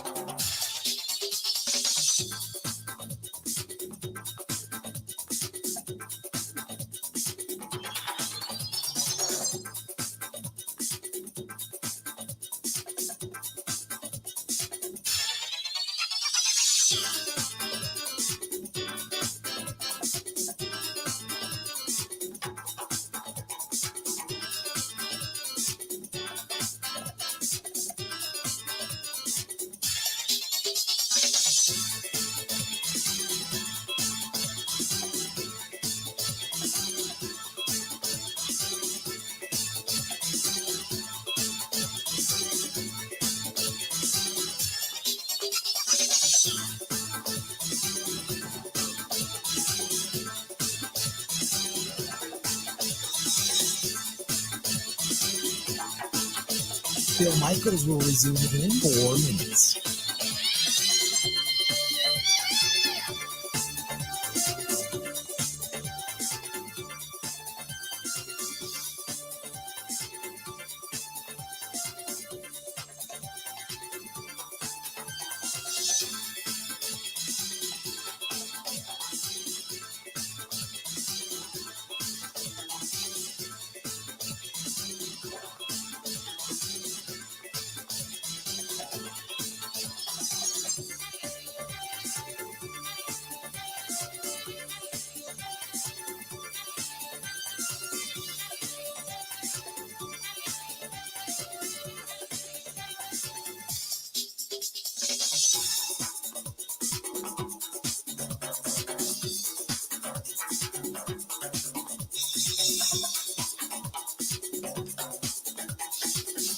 Bill Michaels will resume in 3 minutes.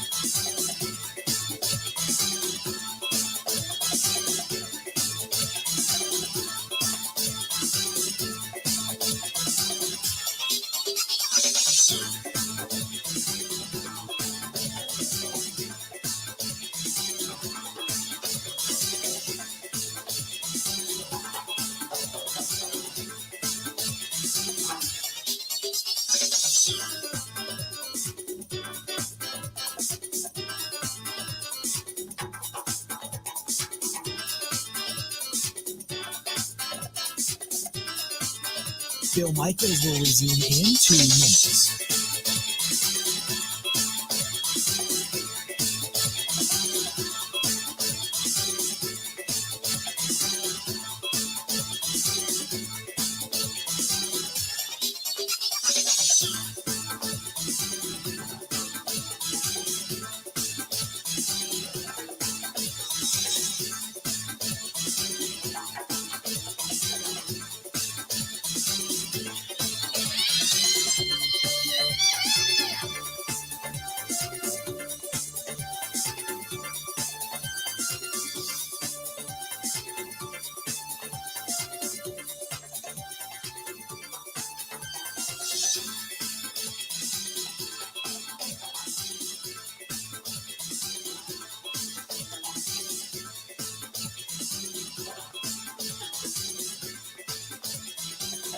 Bill Michaels will resume in 1 minute.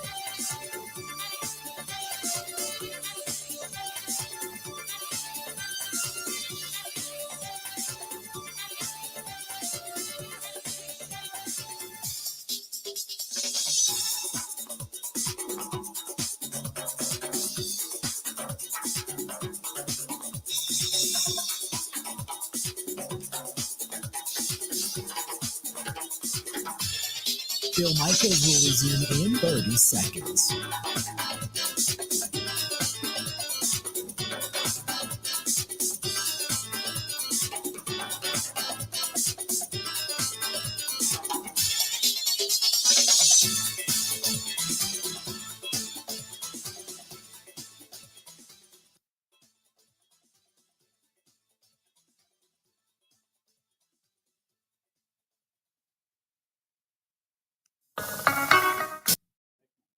A minute ago about what went wrong. So what gives you confidence that you're going to have largely the same group of players? You're going to have maybe the entirely same coaching staff, that a group that couldn't find any answers for 6 months. No, I believe in our group. I really do. I think every year is new, and this is a hard league. But I believe in the players. Certainly, there's going to be change within our roster. There's no doubt about that. But I believe in kind of the organization, how we do things. I believe in the process. Sometimes things don't go your way, and you kind of look at it. And you got to be able to tweak things. But I believe in the people in this building, and I'm excited for 2023. Welcome back to the program. So, first of all, yeah, give Bill Huber credit for asking the damn question. He didn't get much of an answer, but give him credit for asking a question. Look, if it's not the talent, then what the hell, Bill Huber now joining us on the hotline. You can follow him at Bill Huber SI over on Twitter. Bill, how you doing? Kudos to you, man, for asking a real question. How you doing, Bill? I'm doing good. Did the answer at all impress you? Well, I guess he said what he had to say, right? But everybody wants us to throw all these questions out there, like we're going to get some answers. But it's not like it's a few good men, right? It's not like that you can't handle the truth, scene. I mean, this isn't the movies, right? If these guys don't want to answer questions, they don't have to answer them. I don't care how we ask them. So I asked the question. I didn't expect he was going to say anything, but I suppose he probably believes what he says, right? I mean, certainly he believes in his players. He picked them. There's that part, and certainly he's not going to go throw the coaching staff under the bus because he's part of hiring LaFleur, and LaFleur is in charge of the coaching staff. So Gutey's hands are kind of tied there too. So I guess I'm not surprised at the answer. But the guy, I wish I knew what he thought, if that's what he really thinks, or if he thinks there's some sort of problems with scheme or whatever it is. But certainly never going to say it in this setting. I did think, though, what he didn't say, and I thought the answer to the question of the defense, hey, if because you asked him, you said, hey, if the evaluations are good, then what happened? And he said, did you see our defense in the beginning of the season? It was really, really good in the first half, and then there wasn't continuity, blah, blah, blah. In other words, yeah, we got outcoached in the second half of a lot of ball games. I mean, he said it without saying it to me. Yeah, I wanted to follow up, but there's a whole bunch of people in the room who also have questions to ask, and you can't just sit there and monopolize the conversation. But right. Yeah, man, the first thing I thought too is like, well, if you're playing good in the first half and things go to bleep in the second half, who the hell's fault is that? So yeah, I assume that would be a coaching thing. And he mentioned the youth of the defense. I'm thinking you have one rookie starter. I mean, right. The defense wasn't young. I mean, I'm so sick of the young guy crap. I mean, they had a couple of young rookie receivers out there who played a bunch, but the defense was fairly veteran, and the offense was, other than the receivers, that was a veteran bunch too. I just think the young guy stuff is just such garbage. I agree with you. I think a bunch of guys. I think the quarterback underachieved. Some of the veterans that he signed underachieved. I think it was just an underachieving team, and a coaching staff that seemed to have no answers for it.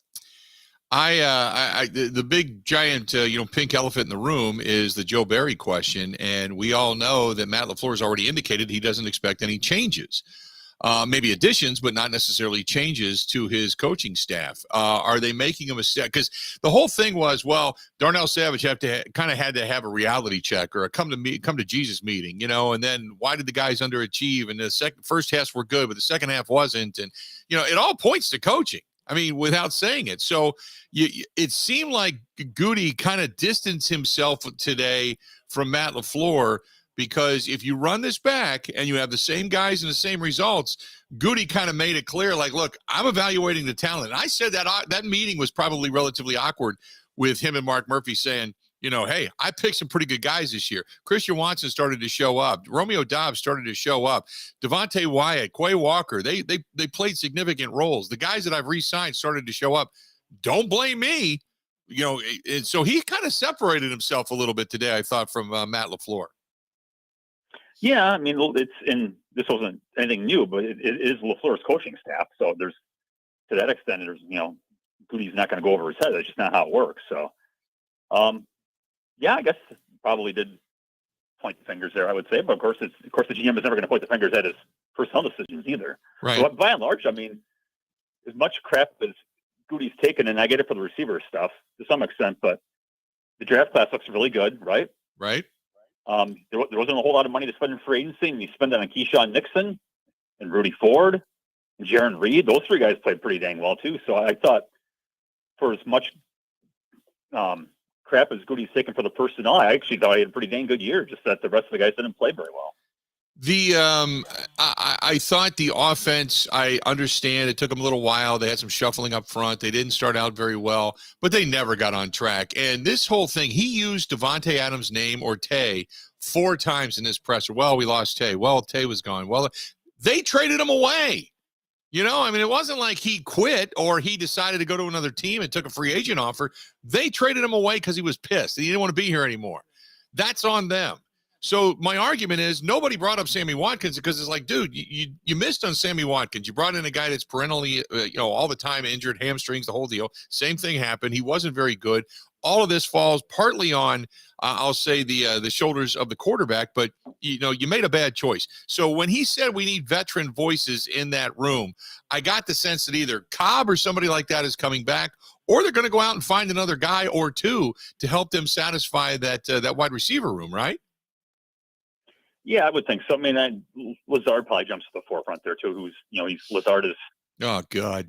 He's in the middle of his career. LaFleur's offense likes a receiver that does the dirty work. He's done all those things. He's a good player, right? I mean, that he wasn't the number one receiver that Rodgers hyped him up to be. That's not Lazard's fault. Right. Rodgers are probably overselling Lazard's potential. I think Lazard, for what he is a good player. And Christian Watson's your explosive guy, and Dobbs has got some explosive to him. I think you do need that Lazard kind of guy, and he's a guy that the quarterback trusts, and was a leader of that group, and he's never turned on a block in his life. So I would think that makes some sense to bring him back. But my issue is that this overhype of Allen Lazard, he's a guy. He's a third, maybe a fourth receiver. He's a guy. I like the fact that you're right. He does like to block downfield. He is quality at it. I appreciate all of that. But the whole hype of, oh, no, Allen and this and that, and he's a great – I agree he's a route runner, right? But there's nothing dynamic about Allen Lazard. And let's be honest, when he's open, half the time the quarterback doesn't throw the ball to him anyway. Yeah, but again, if you have a lot of faith in Watson and Dobbs, what's wrong with them as your number 3 receiver? Right? The Rams have a guy like him in their offense. The Bears picked up EQ to be that guy in the offense. This offense kind of demands someone in that role, right? So it would seem to be a logical re-signing. I would think he probably has more value here than he's going to get in free agency elsewhere, I would think. I still think you need Watson, Dobbs, and another guy other than Lazard. You got to bring in somebody else. Do you agree with that, or do you think you're going to just run with those 3 main guys going into next season? No, I probably would, because I don't think those, the rookie class has really proven that they can be that guy, right? I mean, some of that, well, not some of it, a bunch of it's the injury stuff. Right. I need to see more of Dobbs. One of my colleagues called him a stud. I'm thinking, well, I don't know, we'll see, right? It's not his fault that he got hurt, right? He got hurt by a cheap shot in the ankle. It's not his fault that he missed a whole bunch of games, but it's kind of the reality of it. I want to go back to another aspect of this when he started talking about, bringing guys back, and he talked about moving money, or he kind of laughed. He said, oh, that's what we do now, right? Because they never did this before, and now it's kind of their thing. But I did like the fact when he talked about moving money around, bringing the guys back, and then when he said, quote, we invest a lot and we want that investment back. That was one of the questions. I don't know if you asked it, but it talked about, well, what are you expecting out of Aaron Rodgers if he comes back for the $60 million you're paying him? He did say back and forth, well, they don't have to be here, but in other words, get here.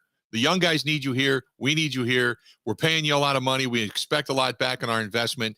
And because he was also emphatic that says, we didn't invest in him. We made a big commitment to him, and it wasn't for just this year. Yeah, I thought that was interesting. They've been pretty deferential to his off-season workout plans or off-season plans in general. I think this is, I agree that it was more of a strong, hey, we need you here.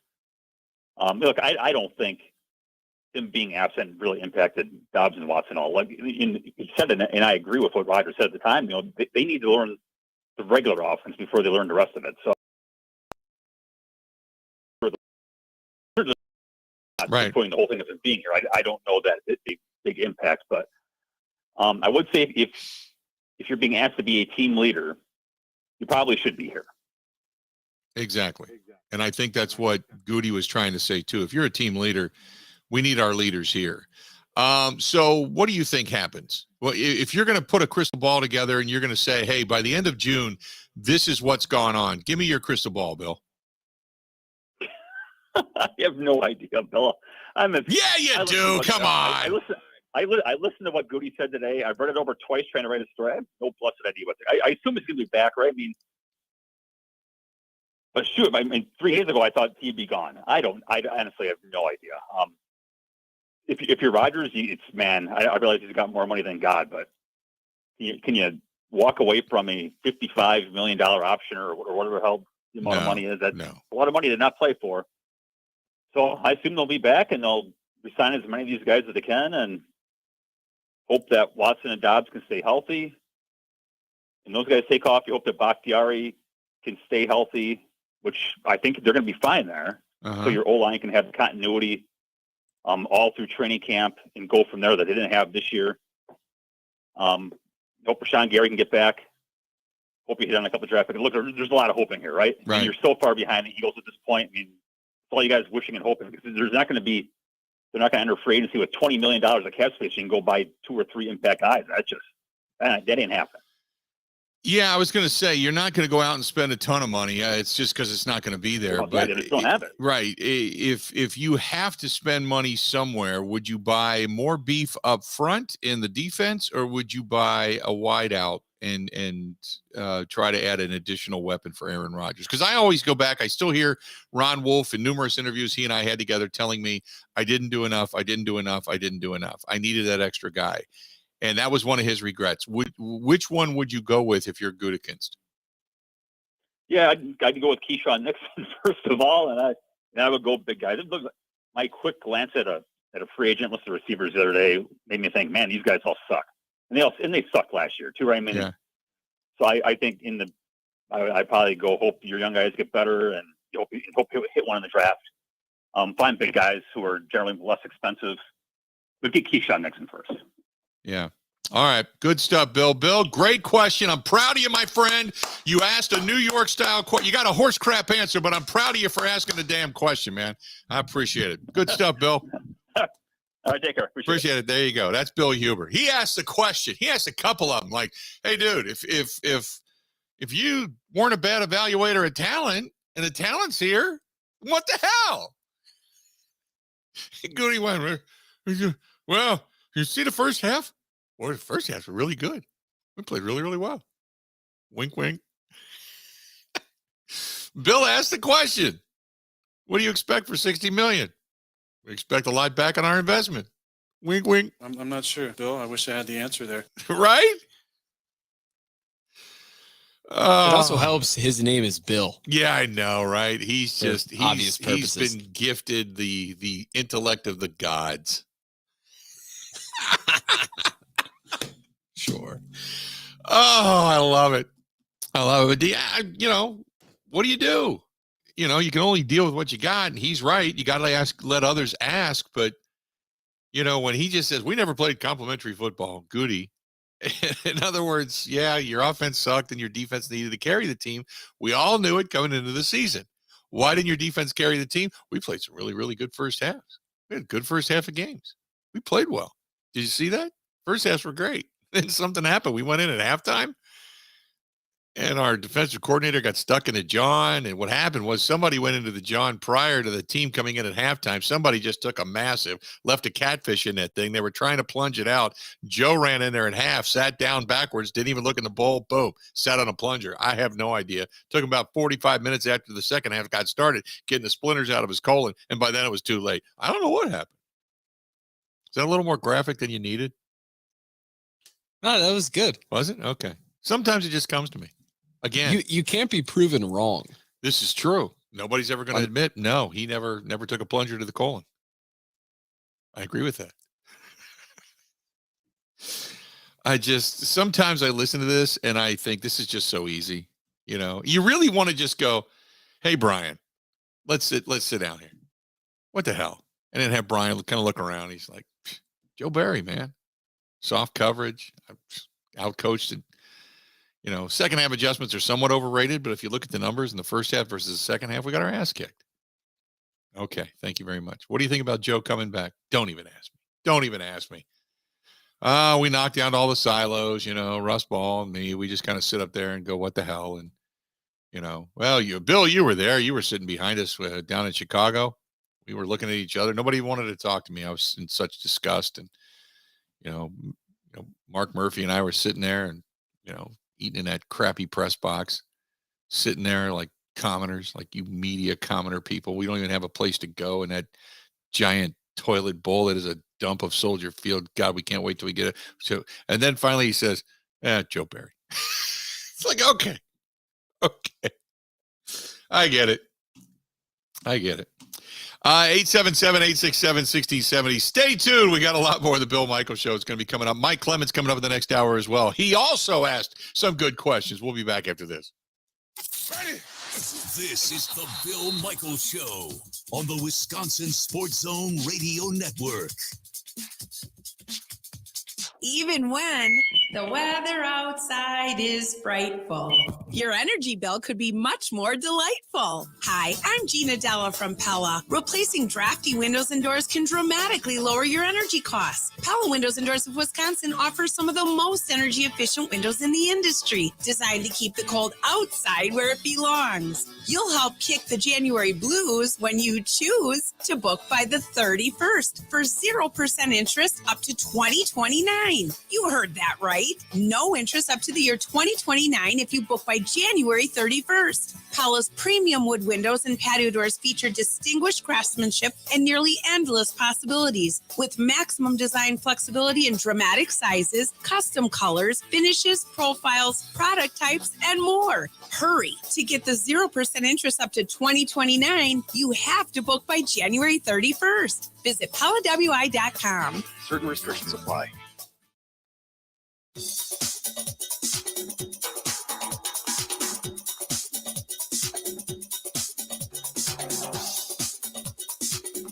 Bill Michaels will resume in 3 minutes.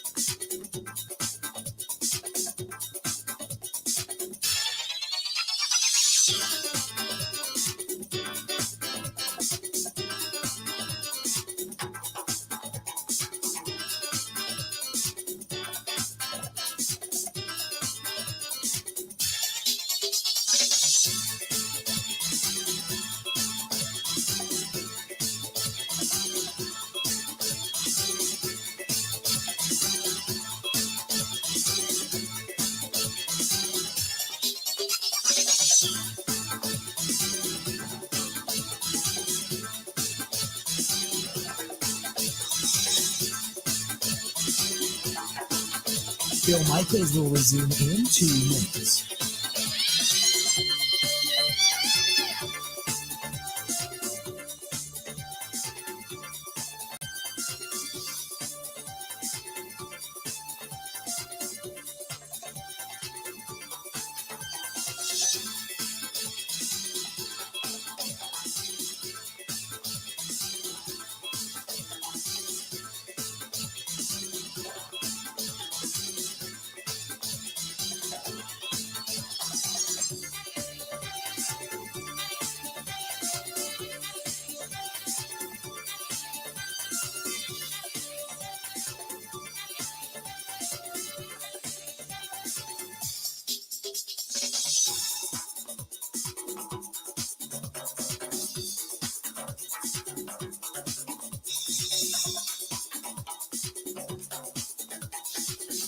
Bill Michaels will resume in 1 minute.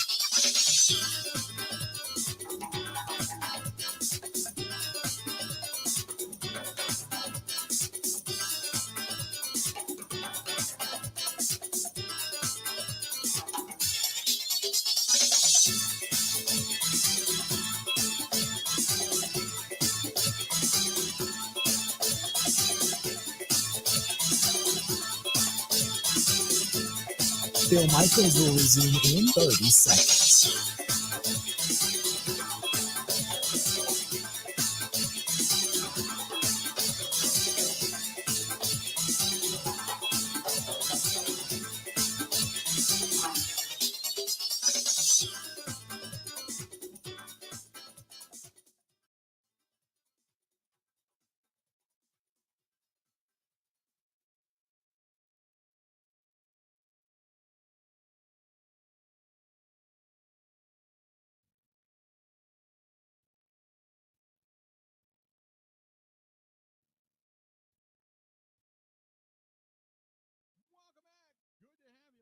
Bill Michaels Show continues on. 877-867-1670, 877-867-1670. Find us. Do it. Do it. Good stuff. Give us a shout again, 877-867-1670. You can find us. Hey, our friends at the Four Seasons Island Resort, they have got some really good stuff happening up there. As a matter of fact, I just talked to Barb yesterday. And I always tell you to give her a call. But they have a Chocolate Fest, which is coming up, which is really cool. They have, which is the weekend of February 28th. There's going to be chocolate vendors and chocolate drinks and chocolate ice cream and chocolate desserts and all kinds of stuff. Pine Mountain Resort, if you're looking to go skiing still, they are doing a lot of different things at Pine Mountain. There is, the company bought both, and now they're kind of sister properties, and you have access to both. They're about 15 miles, 20 miles away. One's in the UP, Pine Mountain's in the UP, Four Seasons. is on the island in the Muscana River. So many cool things going on, but get a hold of Barb. Just give her a call, 715-938-5110. Call her directly, 715-938-5110, 715-938-5110, or check them out at thefourseasonswisconsin.com. But they got a lot of events coming up. We're actually heading up there at the end of February as well. We're going to be up there doing some stuff. But looking forward to it. And they have the 2023 Pine Mountain Ski Jumping Continental Cup competition scheduled for March 3rd through the 5th. So if you want to go see professional ski jumping, they got a hell of a ski jump up there. They have that coming up too.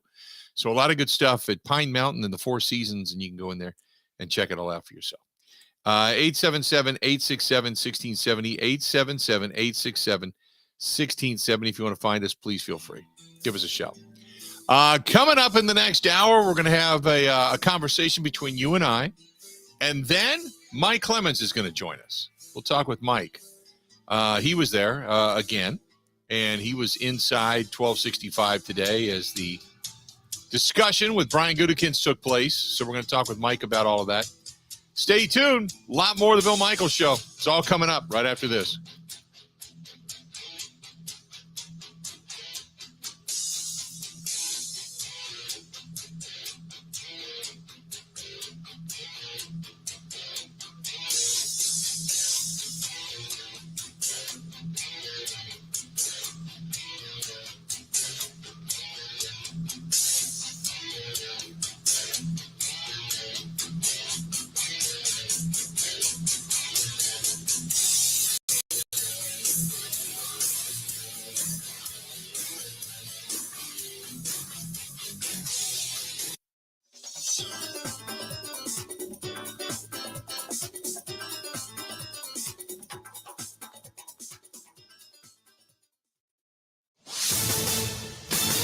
This is a Wisconsin Sports Zone update. Well, Packers GM Brian Gutekunst said today that they're in wait-and-see mode with quarterback Aaron Rodgers and whether he'll be back for another season with the club. Speaking at his end-of-the-season press conference this morning, Gutekunst was asked if he wanted Rodgers back. Yeah, I want all these guys back. That's part of that. He's certainly going to take some time. I think that's fair. As we work through this, I think as he takes his time, kind of makes his decision just on his playing career in general, then we'll get together and move forward that way. Gutekunst was then asked whether he could look Rodgers in the eye and tell him they were ready to move on. If we were, sure, absolutely. You're going to be honest with, what I mean? I think he deserves that. If we get to that point, we're not at that point. Gutekunst said they made a commitment to Rodgers last offseason with his contract and wasn't just for 1 year. He added he thinks Jordan Love is ready, but hasn't done it for a 17-game season and thinks Rodgers gives him the best chance to win. Meanwhile, he also said he expects tackle David Bakhtiari and running back Aaron Jones to return next year, despite some of the salary cap issues they are facing. Turning to the Badgers, they added another big piece from the transfer portal yesterday with the commitment from former USC wide receiver C.J. Williams, the former four-star recruit, going to be the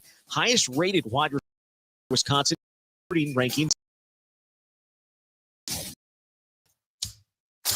Fleet Farm is your winter auto headquarters. Be ready for snow and ice as you hit the road this season with brand new tires. Going on now. Buy 3 Goodyear tires with installation and you get the 4th free. Plus, get up to $100 back after rebate. And find even more deals in our ad online at fleetfarm.com. Be ready for whatever winter may throw your way with Fleet Farm. Well, the shorthanded Bucks were 108-102 losers in Miami last night. Drew Holiday led the way with 24 points. Giannis Antetokounmpo held out of the second game of a back-to-back. They'll face Miami again tomorrow, and Wisconsin going to be at Indiana tomorrow as they look to snap a 2-game losing skid. With this Wisconsin Sports Zone Network update, I'm Zach Heil. Good stuff.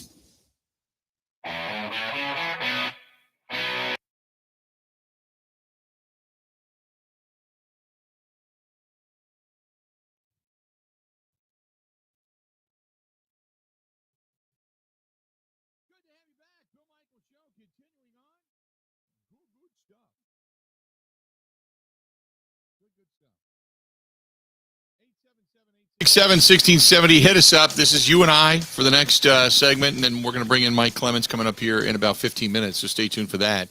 And then Mike will take us the rest of the way. But I want to get your thoughts on everything you heard. Today was Gutey's Day. Today was the Green Bay Packers and Gutey's Day. Today was the day of discussion of what went wrong. Today was the day of discussion as what to be.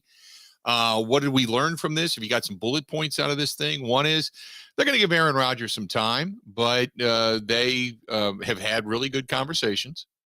I don't care. They're going to give Aaron some time, but they've had good conversations. When he was asked, hey, for $60 million, what are you expecting? He said, we expect a good return on our investment. He didn't pull any punches. He was adamant about, trying to get the veterans. Said we invest a lot and we want that investment back. And in other words, we want our veterans here leading the young guys. We know it's not mandatory, but you should probably be here. We want all our guys. We want all our players here this offseason, is what he said. We want all our players here in the offseason. Quarterbacks and leaders in the building. That's what he said. He still said Rodgers gives us the best chance to win. When he was asked about specifically, Rodgers had said a couple of times, if he feels he's not coming back because there's not a mutual desire for him to come back or for Gutey and the organization not to have him back. Gutey was asked specifically, well, why would Aaron Rodgers feel like you don't want him back? He said, I don't think anybody here has given him that feeling. You'd have to ask him, which is a really good answer. And that would then tell me that maybe Rodgers doesn't want to come back. If it's mutual, it has to be mutual. Then, okay, the organization could say they want you back. But is Rodgers then in a backhanded way saying it's not mutual? I don't want to come back. Which is a rather, disconcerting thought, I guess might be the best way to put it. So we'll see what Rodgers' feeling is on wanting to come back. Because he never said, I want to come back. If I play anywhere, I want to come back here. This is where I want to play. If I come back and I'm going to play football, I want to come back. He's never said that, has he, Ben? Other than when he was asked by Rob Domofsky at the beginning of the year during training camp, when he was specifically, said, hey, are you here to stay now? And he said, oh, yeah, I'm here, for the remainder of my career. I'm going to be a Packer for life.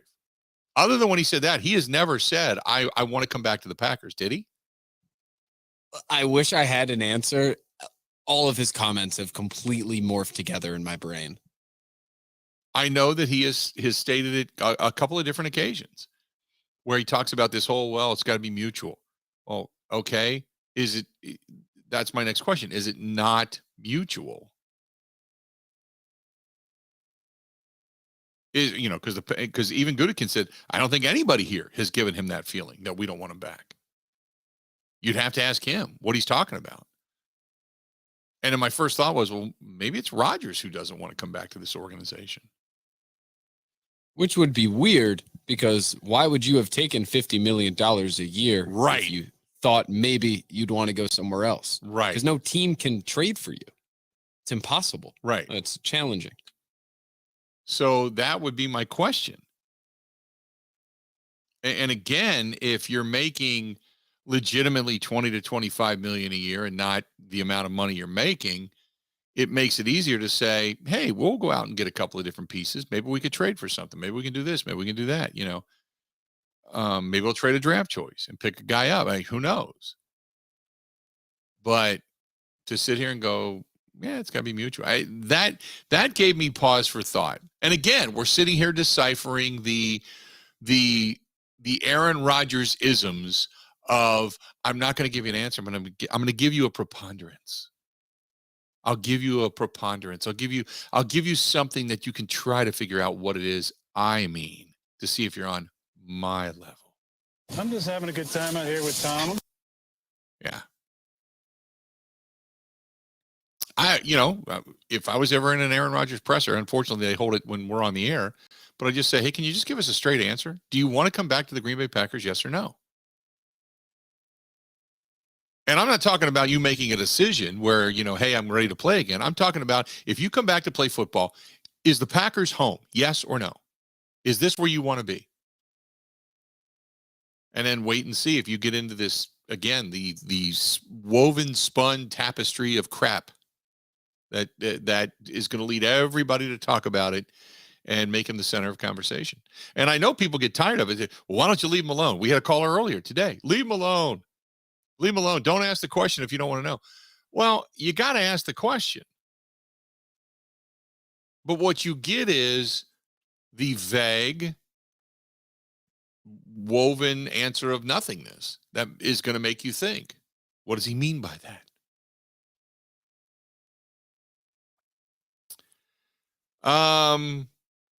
That's a good question. Garrett says, do you think Rodgers would restructure if he comes back? I think he would. I think if he can. I don't know what you can and can't restructure. That deal, I got to be honest. I read that article that I posted. If you haven't seen it already, it's over on the Facebook fan page. There's a breakdown of Rodgers' contract. And I read the information when the contract first, all the details were released. Okay. And then I read that breakdown the other day, which makes it a little easier to understand. A little. All right. Not a lot, but a little. But it's still unbelievably convoluted. If you haven't seen it, you got to scroll down on the Facebook fan page a little bit. It's called An Agent's Take on How Aaron Rodgers' Future Decision Affects the Packers' Bottom Line. And there's the breakdown of all the money, of dates and times, and what is prorated, what's not prorated, what is given. It's a signing bonus. No, it's not a signing bonus. It's a salary. What is a salary? But it's a salary after this particular date. And you can trade him, but you can't trade him until after June. And then when you get into June, then this amount of money is going to, you can maybe double it up as far as signing bonus, and you can go 2 years rather than 1 year. And I got to admit, I don't necessarily understand it. There's some people that go, oh, I get it. Well, that makes you a capologist, because some of the people that do this for a living say this is one of the most complicated and complex contracts they've ever seen. And there's probably 3 people that understand it, that fully understand every word and every dollar. 1 is Russ Ball. 2 is probably Aaron Rodgers, and 3 is probably his agent. That's it. There is so much in there that I don't fully understand it. But I've had people go, oh, it's easy. No, it's not easy. People that do this for a living say it's not easy. Andrew Brandt tried to explain it and said, but it gets really deep and you'd have to read all the fine print. And he used to write these things. So I don't know what can and can't be restructured or pushed out, or I don't know. I couldn't honestly tell you. But I do know one thing. There is not, for all of this guarantee stuff, the one thing that they pulled out of it was a no trade clause. The Packers did get that. Not to say that they would just trade them away to, the Siberia of football, which at this point you could probably look at the New York Jets or a couple other teams, but they would probably send him where he would want to go if indeed they go that direction. But it's not an easy contract to understand, and how much money it looks like the Packers would eat $40 million over the next 2 years, 20 this year and 20 next, if indeed they traded him away after the June 1st trade date. But most teams going into a draft want to know that they have a quarterback or have a deal done prior to the draft, which is prior to the June 1st date. So again, this gets all convoluted as far as trade dates go, unless you have something in the works and you're just waiting to actually do it. I don't know, but it's kind of crazy how that deal is. 877-867-1670, 877-867-1670. The Pac fan says, and if they are going to trade him to a crappy team, then Rodgers could just retire, which would also screw them over, wouldn't it? Yes, it would. If they do it after June 1st, they can at least spread that money out. If they do it prior to, then they can't. Then it's all in 1 year. It's all in one hit. So if they were going to say they had a deal done, let's say next month, under the table, the Jets call and say, hey, we do this. We'd give you this, this, this, this, and this. Okay? For Rodgers. Well, you don't have it in writing, and you can't put it in writing until after June 1st. So it's a wink and a nod handshake deal, right? Suppose Rodgers gets wind of it. And Rodgers says, I'm not going to the Jets. The hell with that. I'm retiring. It sinks the ship. The one thing to think about, though, is it sinks the ship for 1 year. 1 year, you and I are going to be going to Lambeau Field going, you know what? Who's 59? That guy was selling me beer last week. Who's that guy? Who's 22? Who's 22.5? That's Ben Kenny catching passes. That's going to be the kind of team they have because they're not going to be able to afford anybody. They're going to cut loose everybody. So then you are then in massive full-blown rebuild because you're going to start cutting people loose like Bakhtiari. There's no way you're bringing Crosby back. No way you're bringing probably Aaron Jones back. There's no way you're bringing Cobb back. There's, all those guys gone.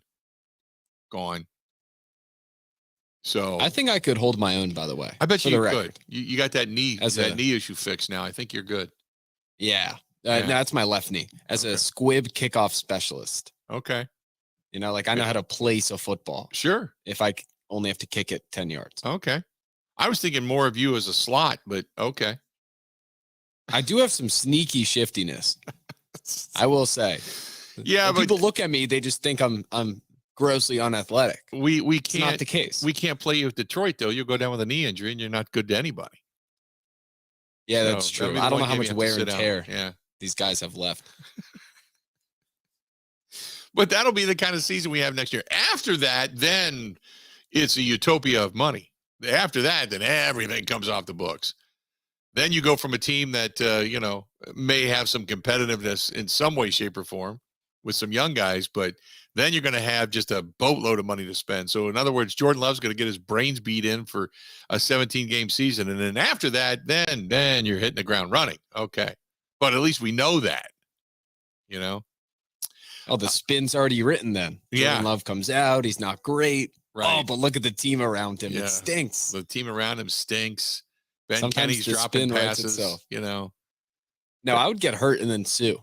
Would you? Okay. Well, we've got that to think about now too. We're now a very litigious society, so Ben's already dropping lawyers in there. Yeah. Billable hours, Bill. I wish they had billable hours for this job because, boy, would I be good. Someone needs to find a way in and become an NCAA lawyer because the amount of billable hours on BS they get to just waste their time on is unbelievable. Right? So stupid. Right? Okay. Ben's contemplating stuff. We need to be sponsored by a law firm now. Somebody that Ben can consult with. Get some billable hours in. I'm not thrilled with law firms in this state, for the record. Okay.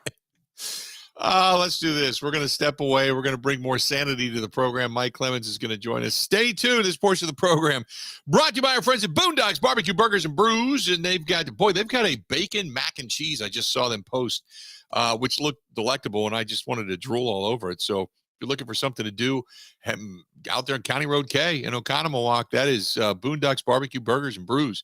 Stop in and tell them we said hi. Go get yourself a Bloody Mary or maybe that old-fashioned and that mac and cheese coming up this weekend as well. Good stuff from Boondocks. More of the Bill Michaels Show next. This is the Bill Michaels Show on the Wisconsin Sports Zone Radio Network. Even when the weather outside is bright, much delightful. Hi, I'm Gina Della from Pella. Replacing drafty windows and doors can dramatically lower your energy costs. Pella Windows and Doors of Wisconsin offers some of the most energy-efficient windows in the industry, designed to keep the cold outside where it belongs. You'll help kick the January blues when you choose to book by the 31st for 0% interest up to 2029. You heard that right. No interest up to the year 2029 if you book by January 31st. Pella's premium wood windows and patio doors feature distinguished craftsmanship and nearly endless possibilities. With maximum design flexibility in dramatic sizes, custom colors, finishes, profiles, product types, and more. Hurry. To get the 0% interest up to 2029, you have to book by January 31st. Visit PellaWI.com. Certain restrictions apply.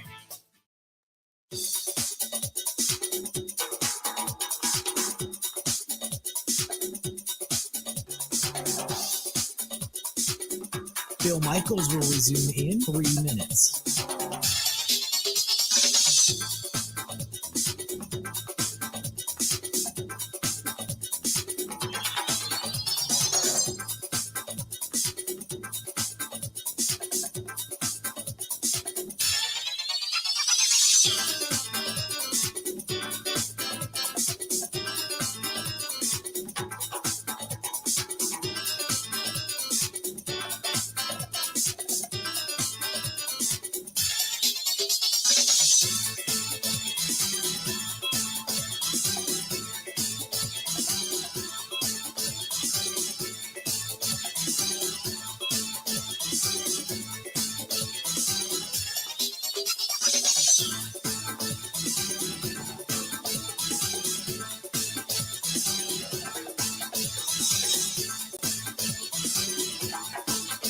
Bill Michaels will resume in 2 minutes.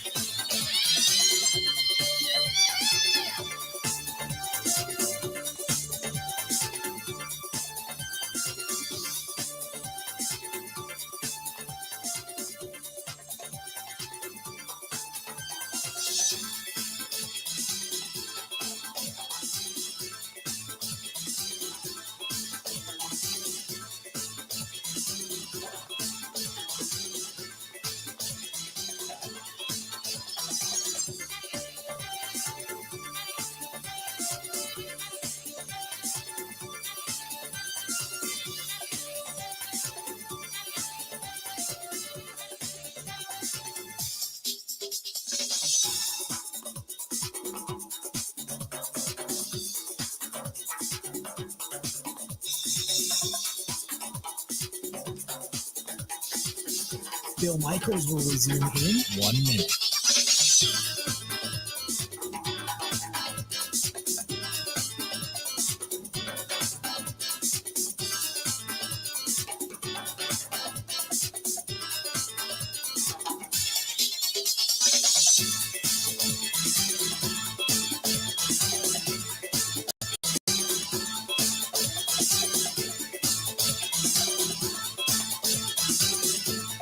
Bill Michaels will resume in 30 seconds.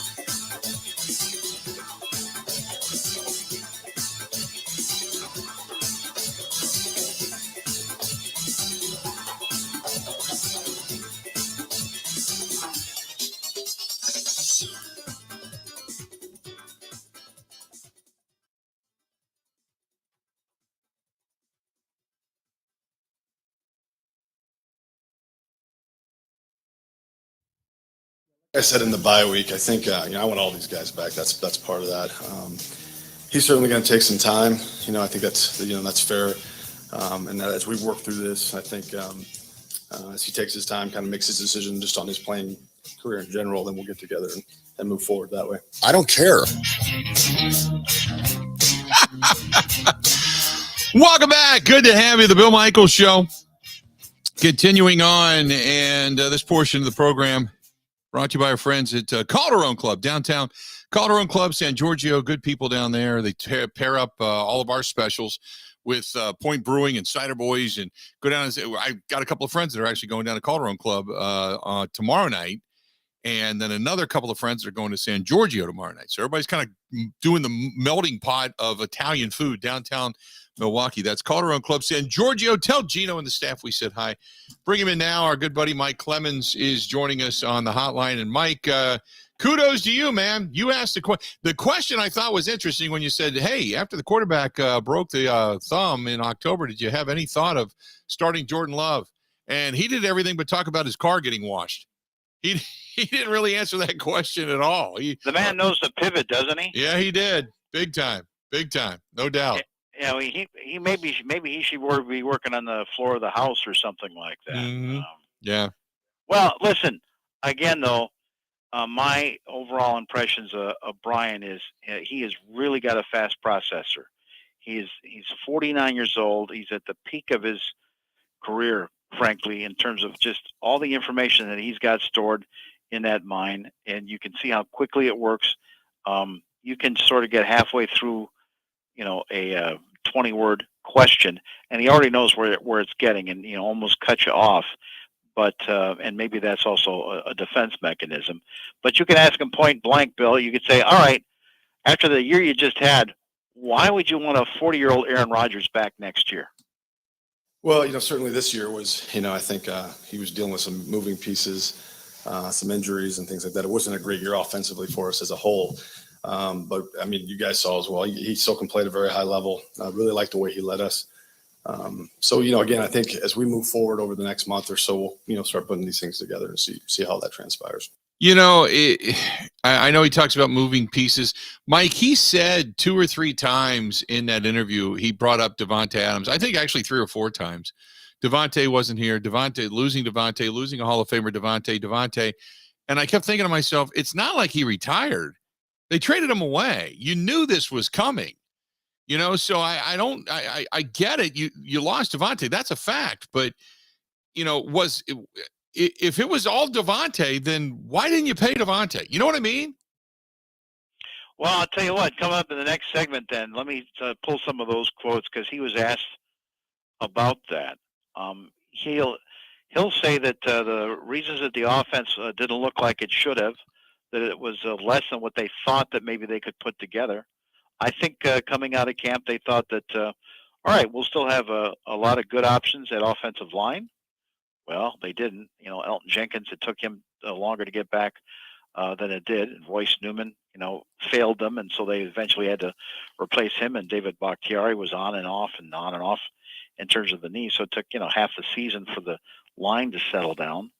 And then Christian Watson had injuries there as well. And then you get 3-4 games into the season, then your quarterback fractures his thumb.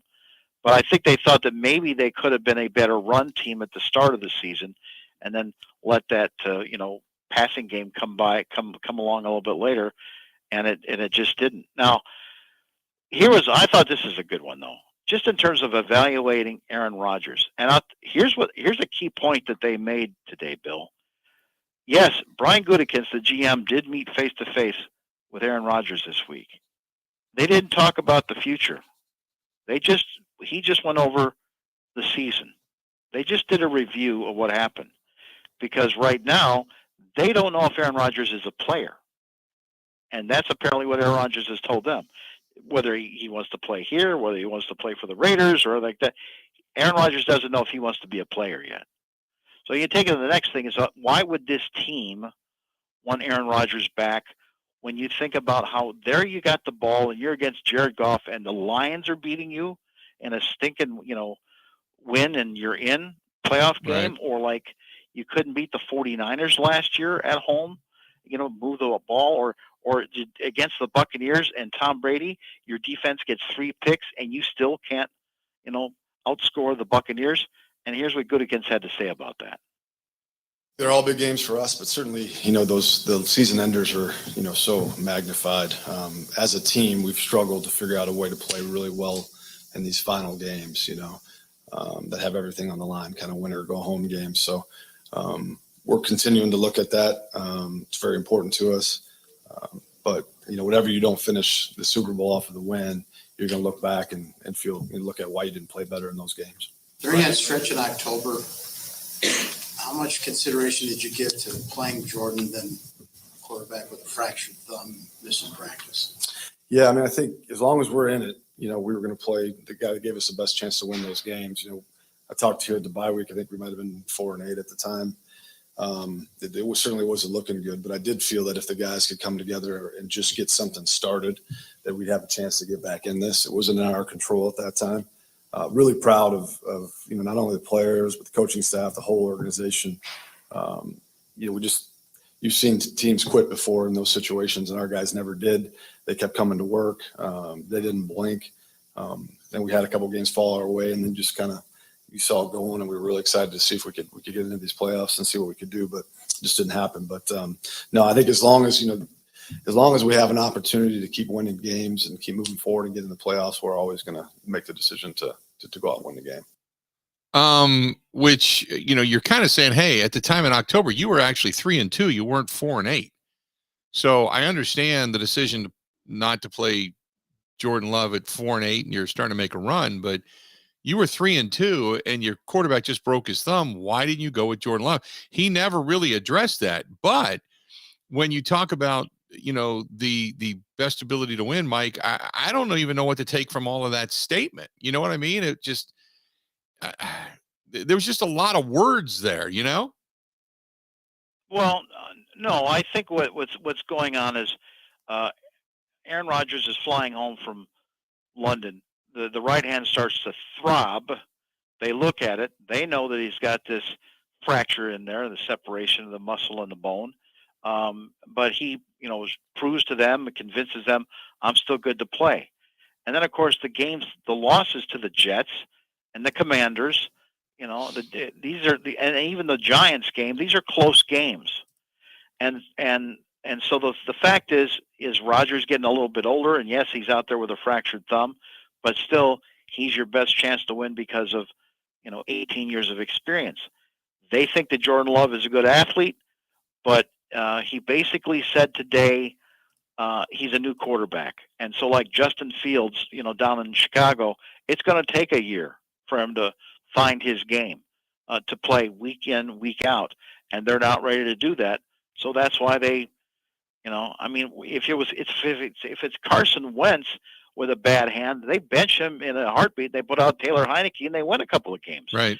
That's not what the way they felt their situation was here in Green Bay. And so then you ask them, all right, well, Jordan Love flashed there in that for the 10 plays when you brought him in toward the end because Rodgers couldn't get much at anything else going against the Eagles. And gosh darn it, if he'd gotten a touchdown instead of a field goal, he might have actually come back and made that Eagles game interesting. So he was asked about his evaluation of Jordan Love. Well, I definitely think he's ready to play. I think he feels that way. I think he's chomping at the bit. But at the same time, we're going to do what's best for the Green Bay Packers and what gives us the best chance to win moving forward. Okay, so that, in other words, he's saying Aaron Rodgers is still our guy, basically, right? But Bill, the last 2 years, they were publicly begging Aaron Rodgers to come back. And right now, they're kind of like, yeah, we want him to come back. But right now, we have a better relationship in the way that we handle this guy, the way we've talked to this guy. We've probably changed our attitudes on how we deal with players. But right now, the guy needs space. I mean, he legitimately needs space. I'll tell you, that DeMar Hamlin thing, Aaron Rodgers was thrown by that. To watch that kid lying there that took a shot to the chest and stopped his heart, even though that's a 1 billion to 1 hit, there's things like that where Rodgers says, I am not leaving this game like Favre.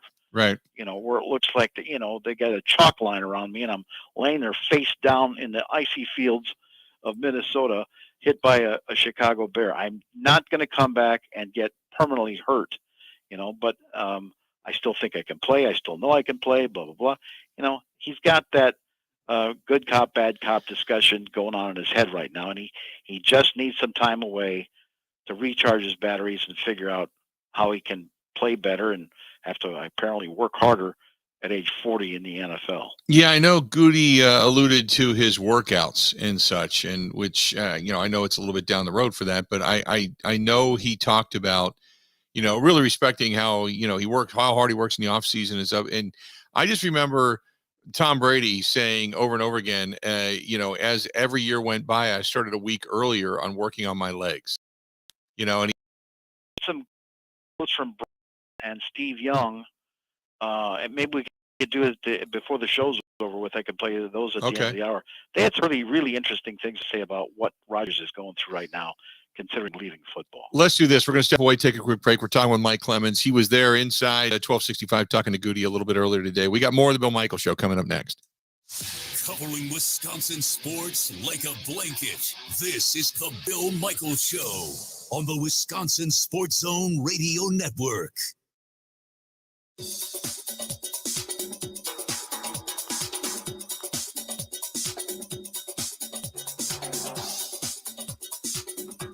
Bill Michaels will resume in 5 minutes.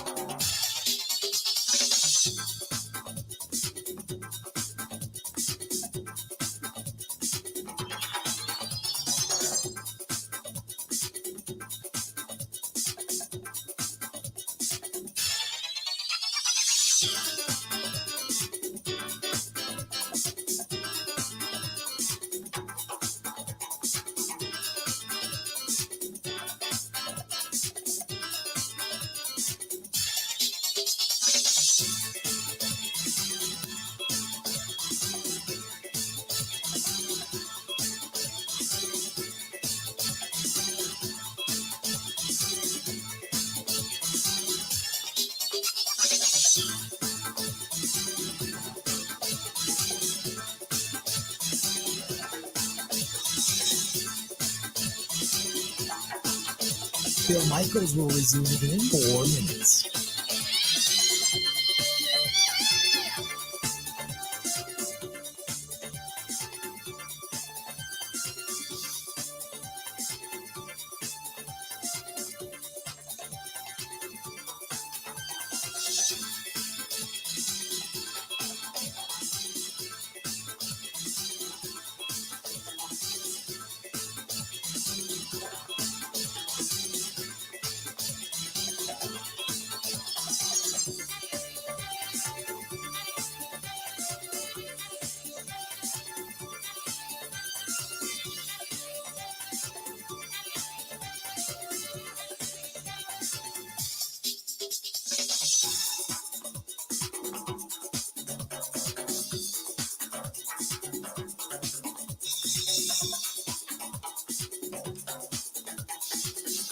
Bill Michaels will resume in 3 minutes.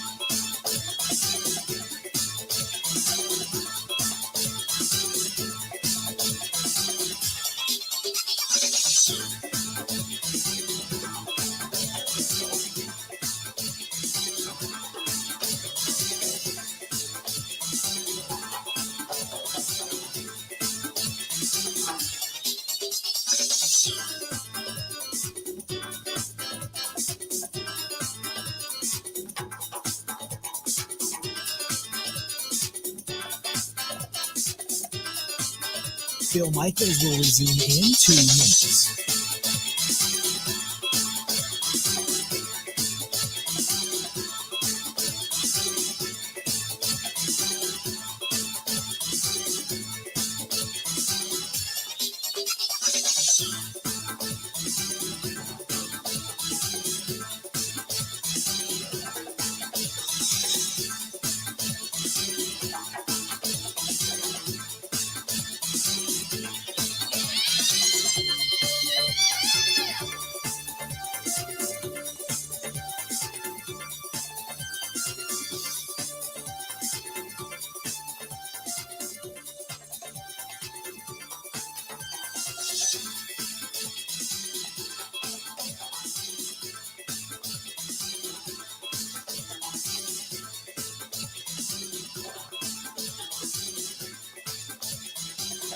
Bill Michaels will resume in 1 minute.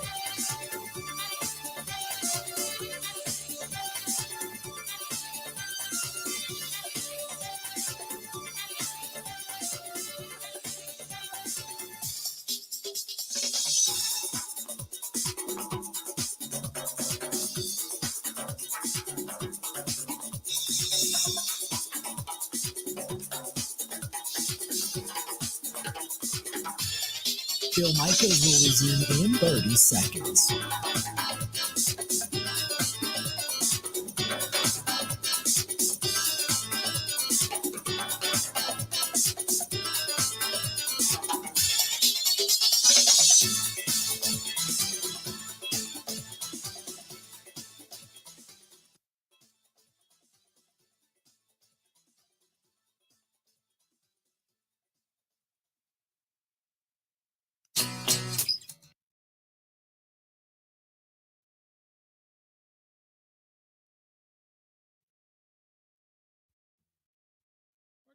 Clemens brought to you by the Bay Motel in Green Bay. Quiet, cozy, comfortable.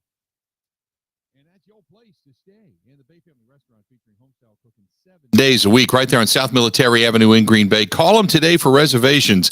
920-494-3441. Season's done, but you can still go up and check out Lambeau Field, spin around town a little bit, hang out. 920-494-3441 or go to baymotelgreenbay.com. That's baymotelgreenbay.com. Mike Clemens joining us on the hotline. So, Mike, obviously, we've got, Aaron Rodgers and all that discussion going on. And now you've got, about, the void after Davante Adams, things that have to change offensively. You know what I mean? They got some additions to make.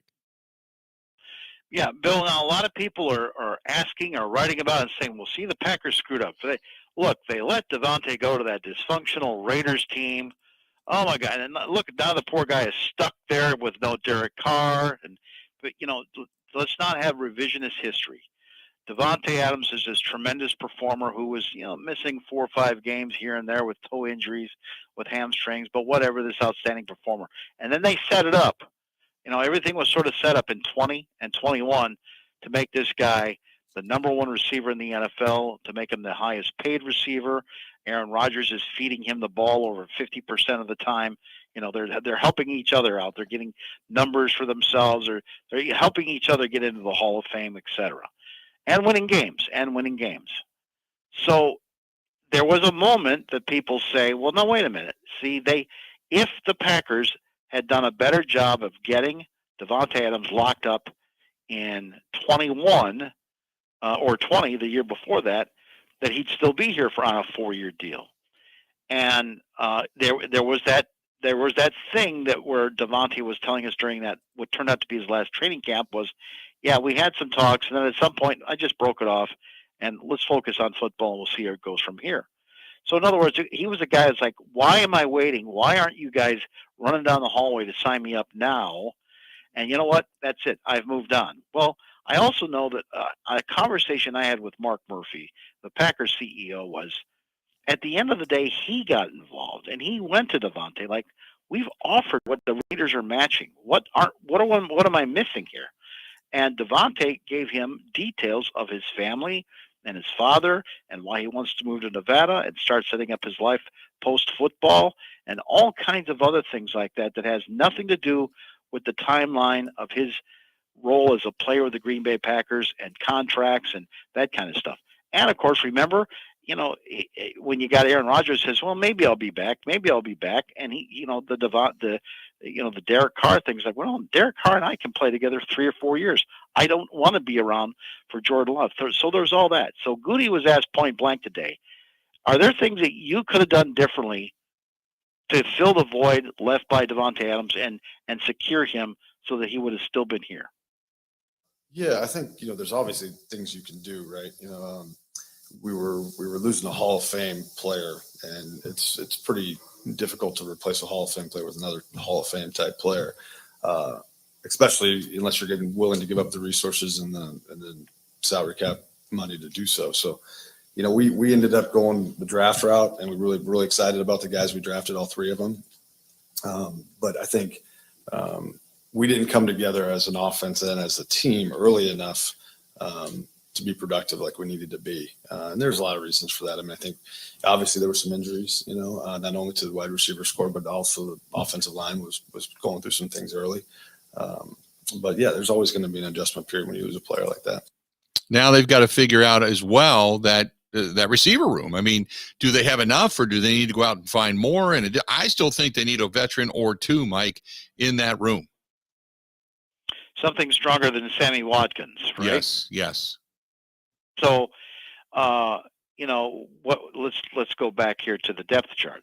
Randall Cobb probably done. They probably don't want him back. Maybe Randall doesn't want to play again. It looks like it's over with him. But now there's these questions about Alan Lazard, who was just back on a 1-year tender, a little bit disgruntled. Ended up just saying, all right, fine. If you guys aren't going to get me an extension, if I haven't earned that, knowing what happened that you traded away Devontae, then, let's all make this a 1-year deal. Because you know what? I talked to MVS down there in Kansas City. He's doing just fine. He got paid a lot and wasn't that productive, as a matter of fact, for Kansas City. Or Equinemius St. Brown, who never got called back and, ended up at sometimes being their number 1, number 2 receiver in a depleted the Chicago Bears group. So you ask Gutey, Tom Silverstein asked him this. He goes, could you imagine that in September that your wide receiver room, your anchors would be Christian Watson, Romeo Doubs, or Samori Toure this season? Yeah, I think they could, Tom. I think at the same time, they're going to be second-year players, right? And so there's, I think if there was a veteran in that room that does things the right way and can help lead that room, that would be good. But I'm very excited about those guys and their ability, what they can do in the future, not only as players, but, in leading that in that room. But, Coach Vrabel does a great job in there. But whenever you have the guys like Randall Cobb or Alan Lazard, guys that have been there and done that, it's very helpful to those young players and allows them to play freer, So certainly that would be more ideal. But as far as what they need to do, I think, the NFL game's different. And I think all of them need to kind of continue to get better at learning how to get off press and then just, play where they're not thinking. And it's not just them, it's all young players, but certainly in the National Football League, your releases are much, more important than maybe how you were in college. So, but for rookies, they both dealt with some injuries along the way. But when they were out there consistently, they were very productive, and that's exciting moving forward. It was interesting, Mike. Well, I shouldn't say they, but Gutey certainly talked about Darnell Savage. Like somewhere along the way, Darnell Savage had to come to Jesus meeting. Yeah, he did on defense. And let me say one more thing about offense. You can't really start working on what your receiver room is going to look like until you know that A, that Rodgers still wants to be an NFL player, Right. and B, if he's going to be a player in Green Bay. So I'm going by what Brian said for 2 years before that. We got to get the quarterback first. Then we can figure out what the rest of the offense looks like.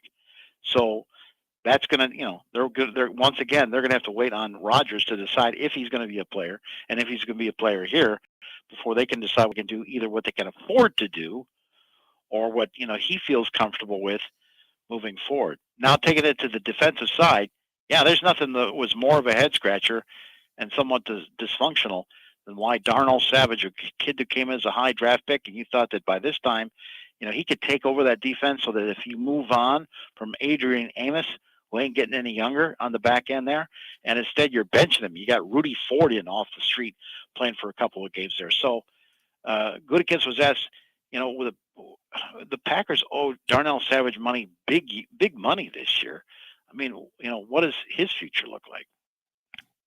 Well, I think he's very versatile. I think when we brought him, when he kind of in the middle of the season, we sat him down for a little bit and he came back. We played him a little bit more in the nickel, which I think allowed him to get closer to the ball and make some plays. Certainly saw more urgency out of him. And once he came back, which was good to see, kind of more like he was in his first few years. So he can really do anything. He has so much speed and range to cover in the back end.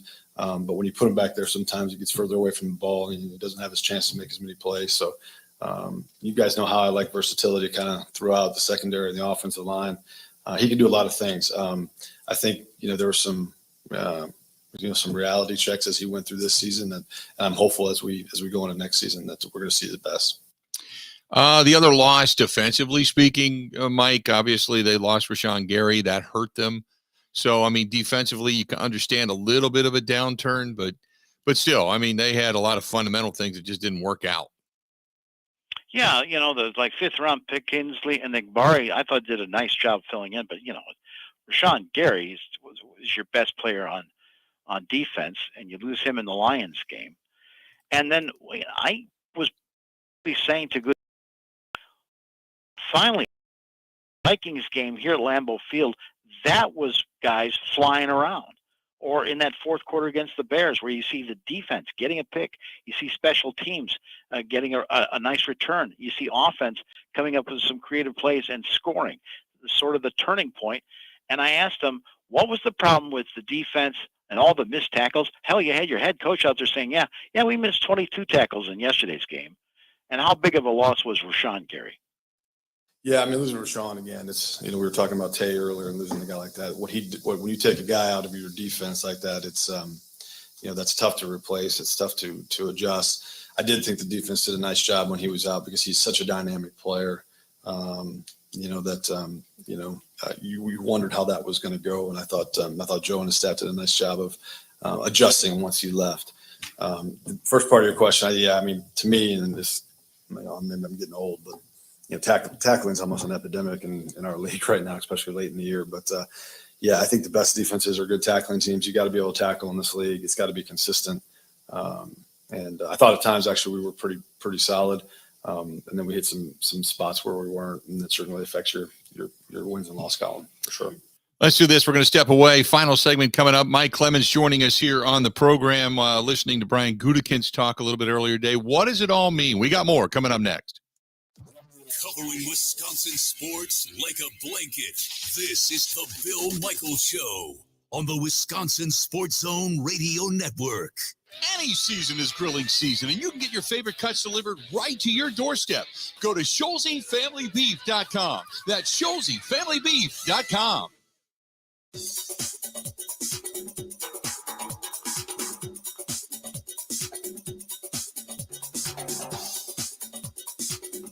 Bill Michaels will resume in 3 minutes.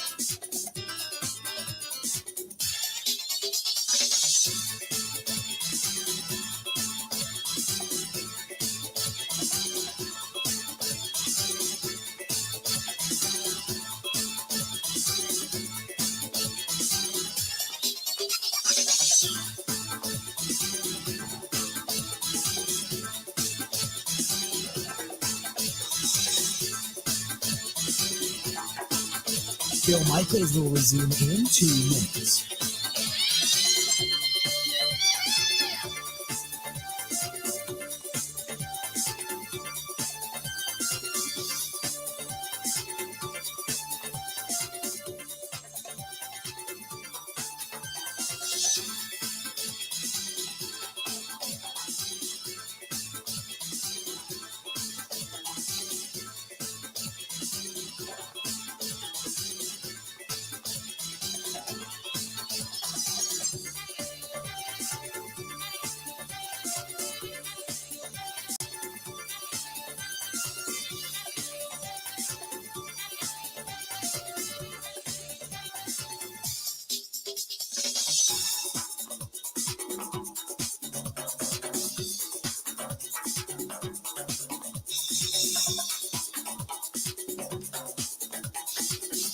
Bill Michaels will resume in 1 minute.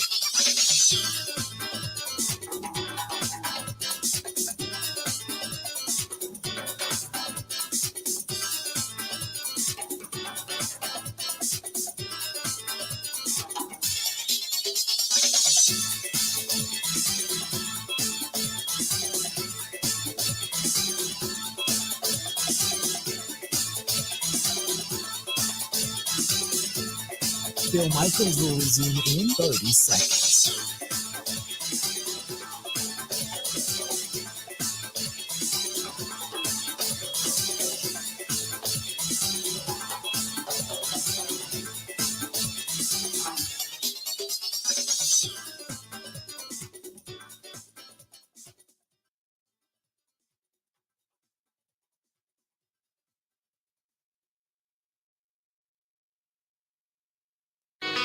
Those are absolutely legitimate feelings and emotions. And I think the important thing is the day after the season, and I made this mistake, is not to decide the future, and I think that there's such an urgency now to who's going to retire first and who's this and who's that. And Aaron, in my belief, is spectacular. He can obviously continue to play, and he has all the ability in the world to do that. And there's a lot of things that come into play, and he'll make that decision when it's right.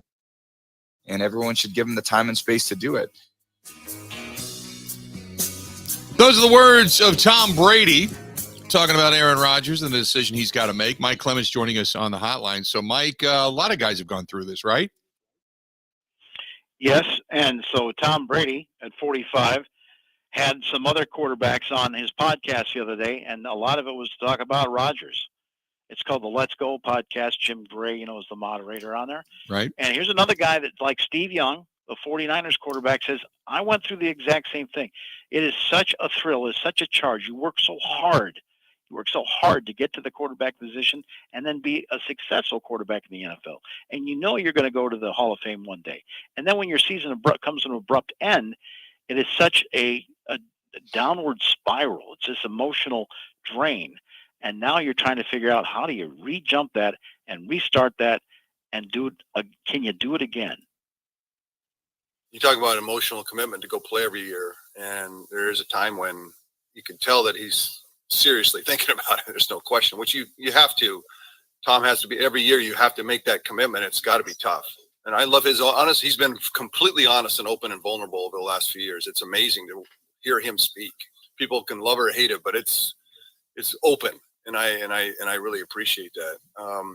What he's contemplating is, in my mind, a death.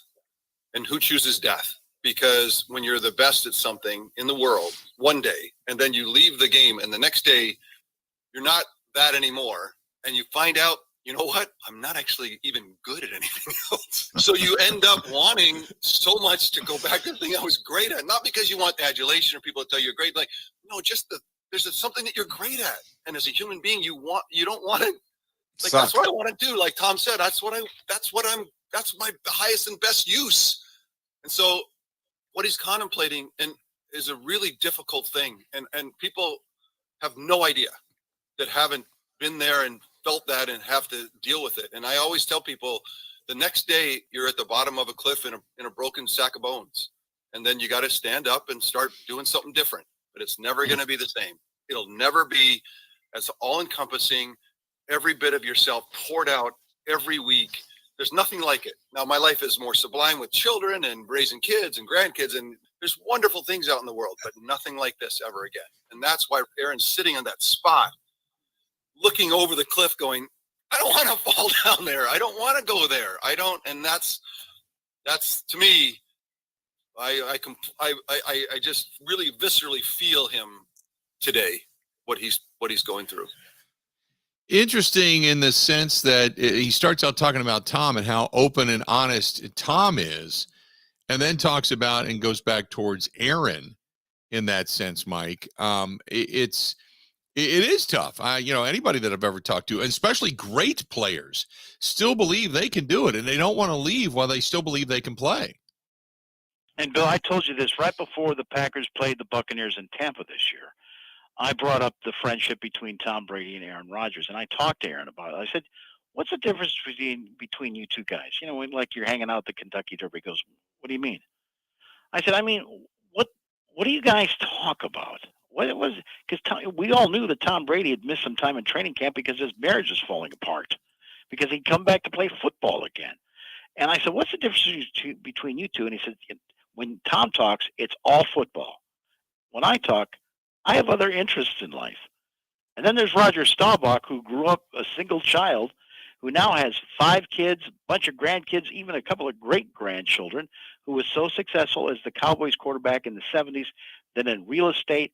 And he was talking to these guys about what life is like as an 80-year-old former NFL quarterback. We have 5 children, and we have a great family. So it's fun. It's fun playing with the kids. They all live close to where we do too in Dallas. So we get a chance to be with them. You go out and throw the football with them? I do. Yeah. We have a few that we have a quarterback in 8th grade that was really had an undefeated season. He and we throw the ball. He doesn't pay attention to me throwing the ball, but I do throw the ball with the kids. My right arm, I can still throw. I knew you were going to my right arm. I'd like to have a contest with you two guys. I know. Tom, I'd see him over the years. He's like, I can still play. And what would that contest be? You still think you can outthrow him? I really believe I can outthrow most 80-year-old people.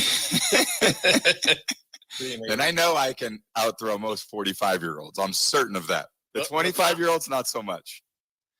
It's like you said, Mike, it's tough for some of these guys to just say, okay, I'm done. I'm going to jump off the cliff, Yeah, so I just think it's interesting from all these former quarterbacks, even a Drew Brees or a Peyton Manning, they think that everyone thinks, what is it with Green Bay? First it's Brett Favre and the diva, now it's Aaron Rodgers, year after year, and they're saying, hey, been there, done that. And the thing is, maybe the Packers franchise more than any other, they valued these 2 quarterbacks, and they're willing to let these guys sit and make a decision for a month or 2. They don't just move on publicly from them. Okay, if you really want to come back, we'll give you a little bit of time, but time is wasting, time is ticking here. We got to start building the roster. Well, that's the other thing, and you had said it, that you can't do anything until he makes that move, and we've seen this now where he's got to make some type of a move. They want to give him all the time in the world, but you really, in the NFL, it's a 365, 7-day, type of business. It never sleeps, and you got to make a move. So as much as I want to see him, come back, I certainly want to see him come back and say, I'm coming back, to be able to allow the team to say, okay, and we are going to make some moves to help you along the way. Because I think part of the reason Devontae's not here anymore is because the wishy-washy on back and forth of whether or not I will or will not be back came into play. And the irony about Aaron Rodgers is, as private a person as he's been his whole life, really, even, the high school stories that I got, he's been more vocal, whether it's on McAfee or with us, 25-minute-long press conferences or chat with him on Thursday and Fridays than ever before. And that's why he's trying to think this stuff out loud. What do I do next? What am I doing here? Right. Mike, great stuff as always, bud. Good questions. Appreciate it. And we will talk again next week, okay?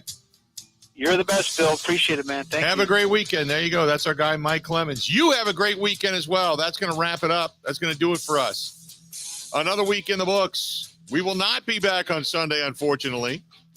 we're all going to be watching football. But we will reconvene again on Monday. Until then, time for us